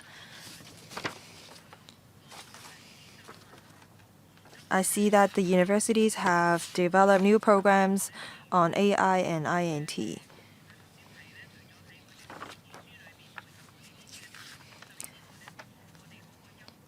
Apart from aligning with the strategic directions, the universities will also introduce 30 new programs in the 2025-28 triennium to meet the new challenges. And we also set KPIs for universities that 35% of their subjects should be relevant to INT, and some 60% have to be relevant to the development of Hong Kong into the 8 centers.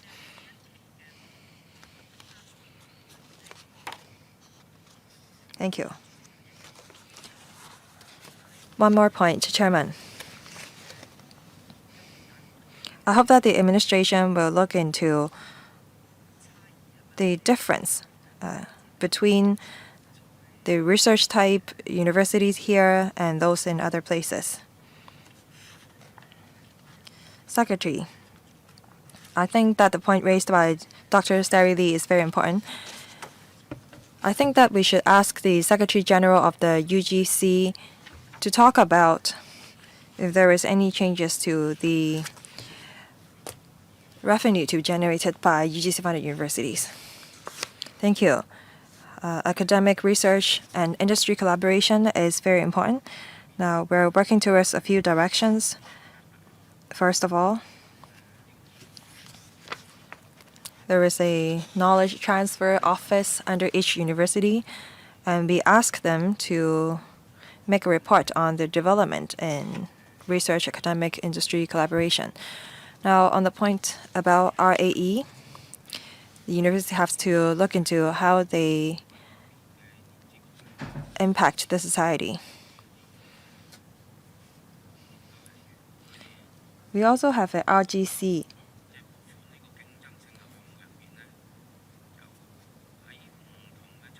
That is a Research Grant Council.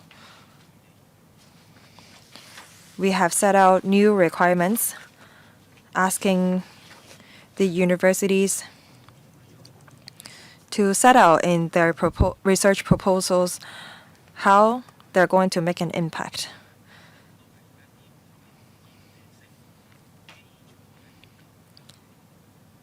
Advanced and upstream research is important. And we ask the universities to set out in the research proposal how the upstream research is going to make an impact. Now, in the University Accountability Agreement, there is a part about knowledge transfer, and the marks allocated to that category has been increased.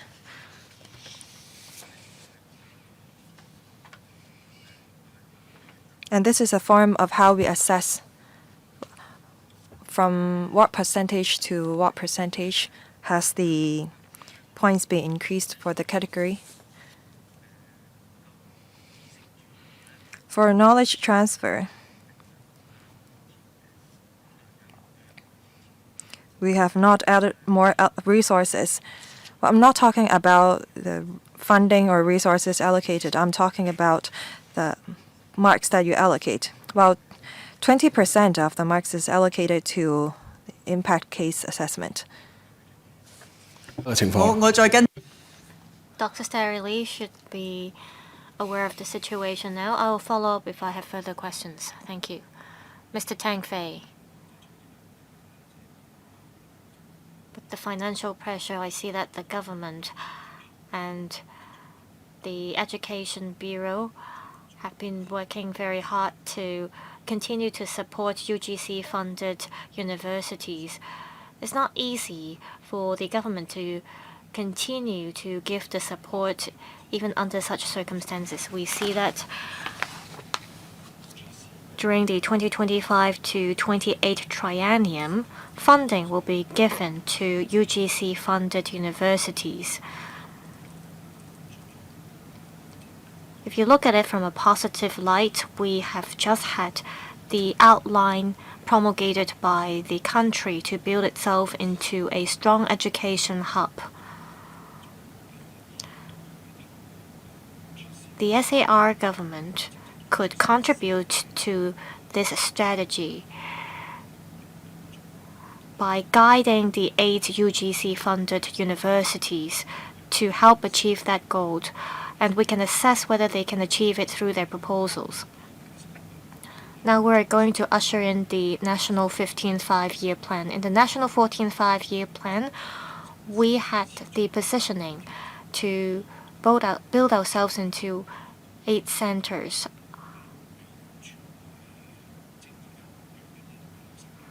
Now the country is still working on the National 15th Five-Year Plan,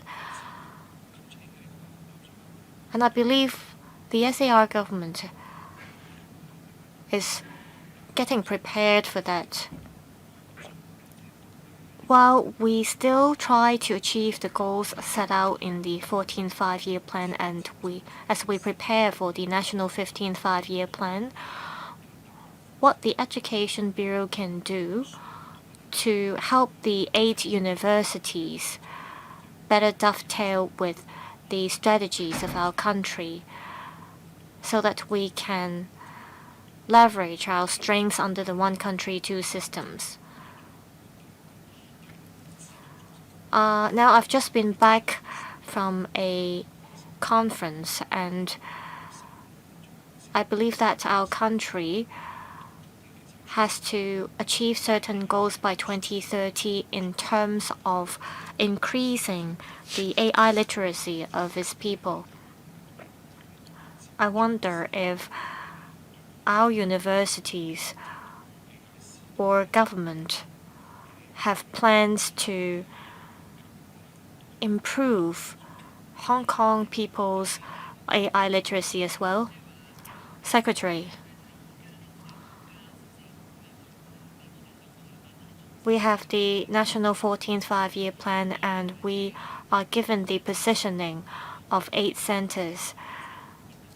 And we've also had the country's outline for 2024 to 2035 to build itself into a strong education hub.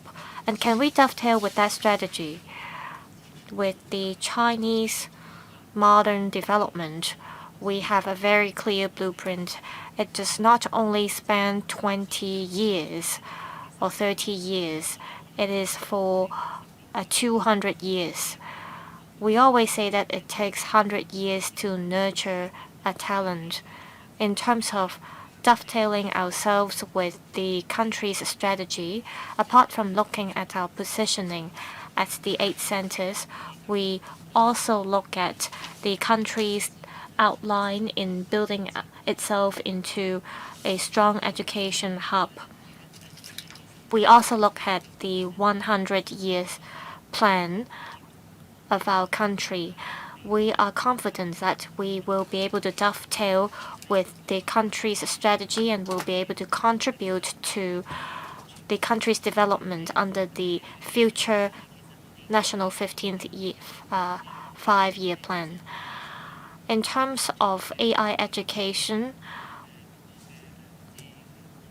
in our basic education curriculum, we have set a clear goal to improve our students' AI literacy. Subject to the latest development, we will adjust the curriculum framework so that we can dovetail with the latest development of our country as well. We offer values education. We also move with the times to improve people's AI literacy. And we have been improving our education as well as curriculum framework in all these areas. Now it's my turn. I have some questions for the Secretary. People have been asking whether the government is cutting the budget for universities.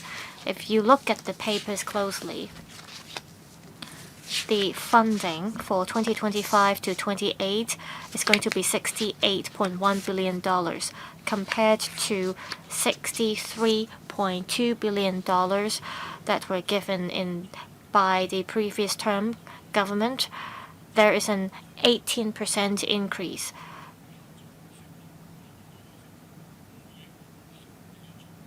So it is not that the government is simply cutting the budget for the university, and indeed the universities are prepared for the cut in budget.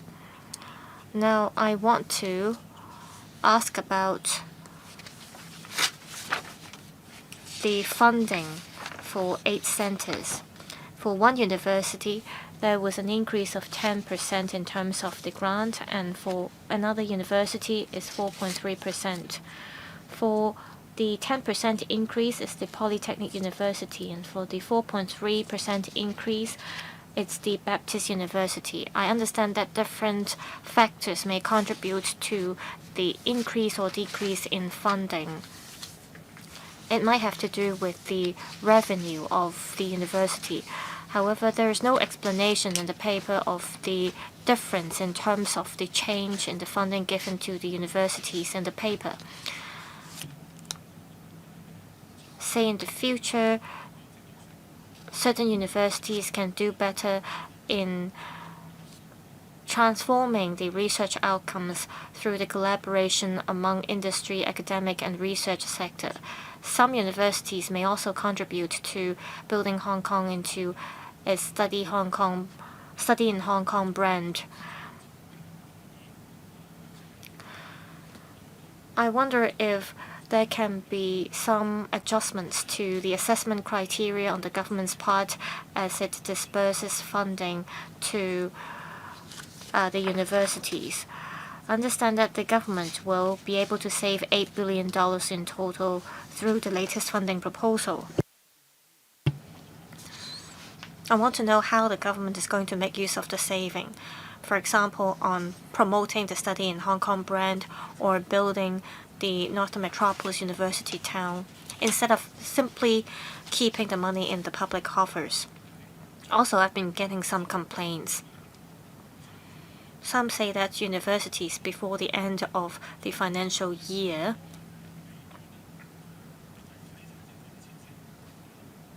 spent all the government funding in order not to, for example, return the money. How can you prevent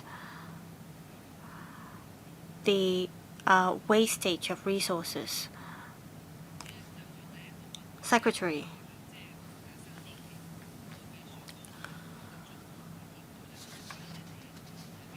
On the calculation of funding for the triennium cycle, I'll ask the Secretary General to tell you the methodology. Understand that there's a framework that we've been following. We take into account the change in the number of students as well as the change in staff remuneration. I will ask the Secretary General to tell you more. On the $8 billion that we are going to save,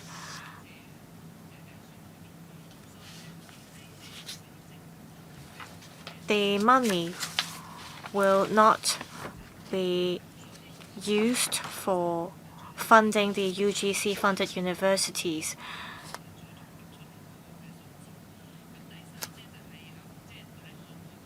It will contribute to the enhancement of the making use of resources by the government. In terms of how universities can make good use of the government funding, universities have been spending government funding according to their needs. If we identify situations where universities arbitrarily spend the government funding, we will do something about it. But we believe that universities, through their internal financial management, been making good use of the funding from the government. I think the UGC should have a monitoring mechanism. Of course, we also have the Audit Commission. I hope the UGC can serve as a gatekeeper in terms of monitoring how universities make use of government resources. Secretary General, do you have anything to add?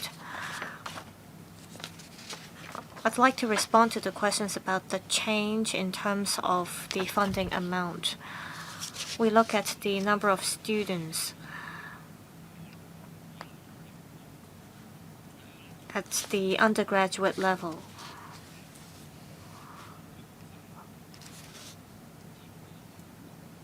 For some programs or subjects, we've got more students.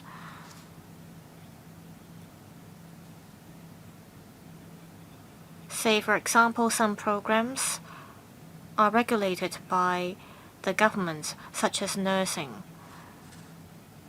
Take Polytechnic University as an example. We've seen a significant increase in the number of students enrolled in postgraduate research programs. So it really depends on the number of students at different study level, which may affect the level of subsidies they get. Yes, Secretary. We have the University Accountability Agreement. We have established a study group for the coming triennium with the permanent secretary as well as other colleagues sitting on the working group. We don't have to wait until the end of the upcoming triennium to learn about how the university spent the government's funding.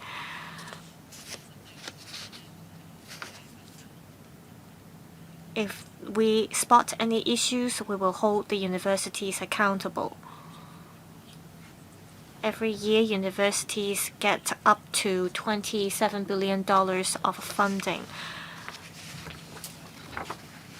They get other fundings from other government departments as well, and that's a huge sum of money. I believe the Education Bureau will try its best to monitor the situation.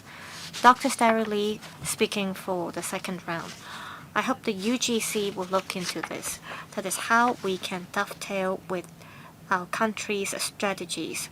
I know the administration has already responded to this. I understand that one of the strategic directions is to dovetail with the national policies and to facilitate character building of students.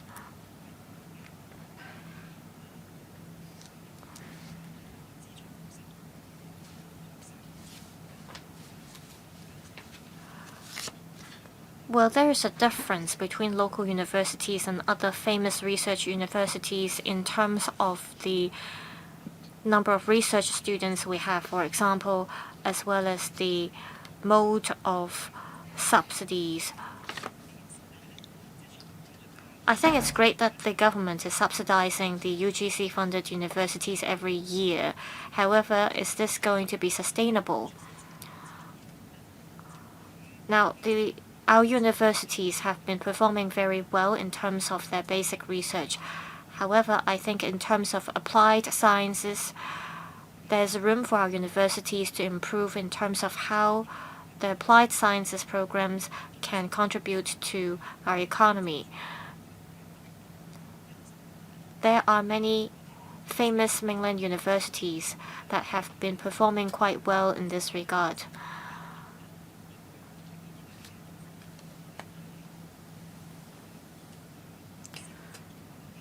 In the past, you encourage teachers to do a lot of basic research, and because we have been doing so well in basic researches, we have 5 universities that are ranked the top 100 in the QS ranking.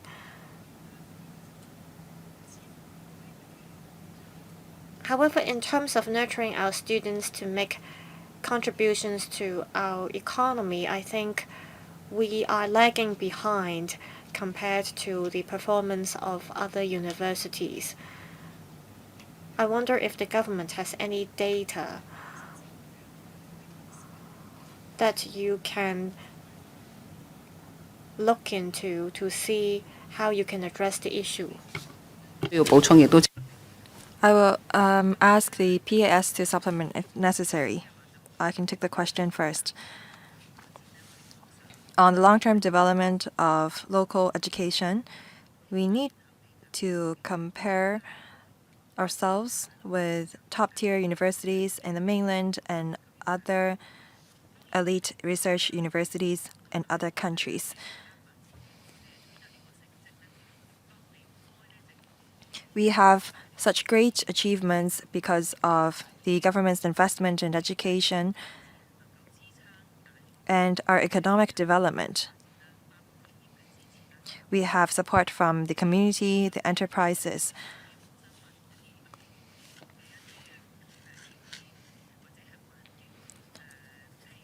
But given our unique conditions and characteristics, such as limited space that we have, and we don't have that many large enterprises, and our industry is not that diverse.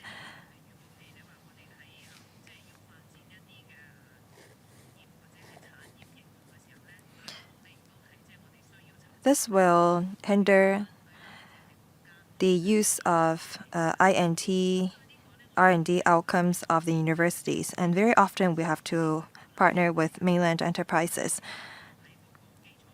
But we think that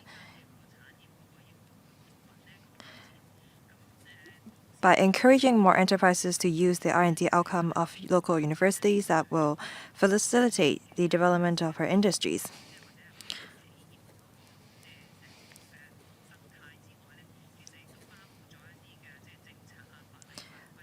Policies, legislations, our local economy, support from the enterprises, all of these would affect the development of local post-secondary education. We will see if there is any room for us to relax barriers. I will ask the Principal Assistant Secretary to supplement, or rather, the Secretary General of UGC. Thank you. We face numerous challenges over the years. We definitely need to promote the integration of research, academic, and industry. We have stepped up our efforts in this area.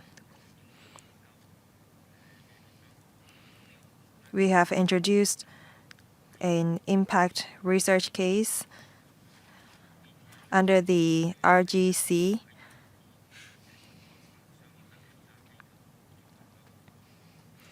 The proposal that include partnership with enterprises will be approved by the RGC, and only those proposals will be granted.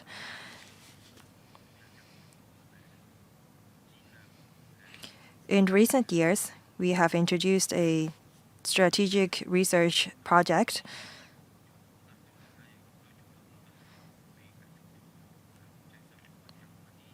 We believe that there is room for us to work with universities to further promote this area. Thank you. I hope that the administration will look into it. Compared to research universities in other places, our undergraduates and postgraduates ratio is quite different. And I think that this is crucial to our economic transformation. Now coming to the next item, item 5, any other business. There being no other business, meeting is adjourned. We are on time today. We discussed this item for 1 hour 20 minutes. Thank you.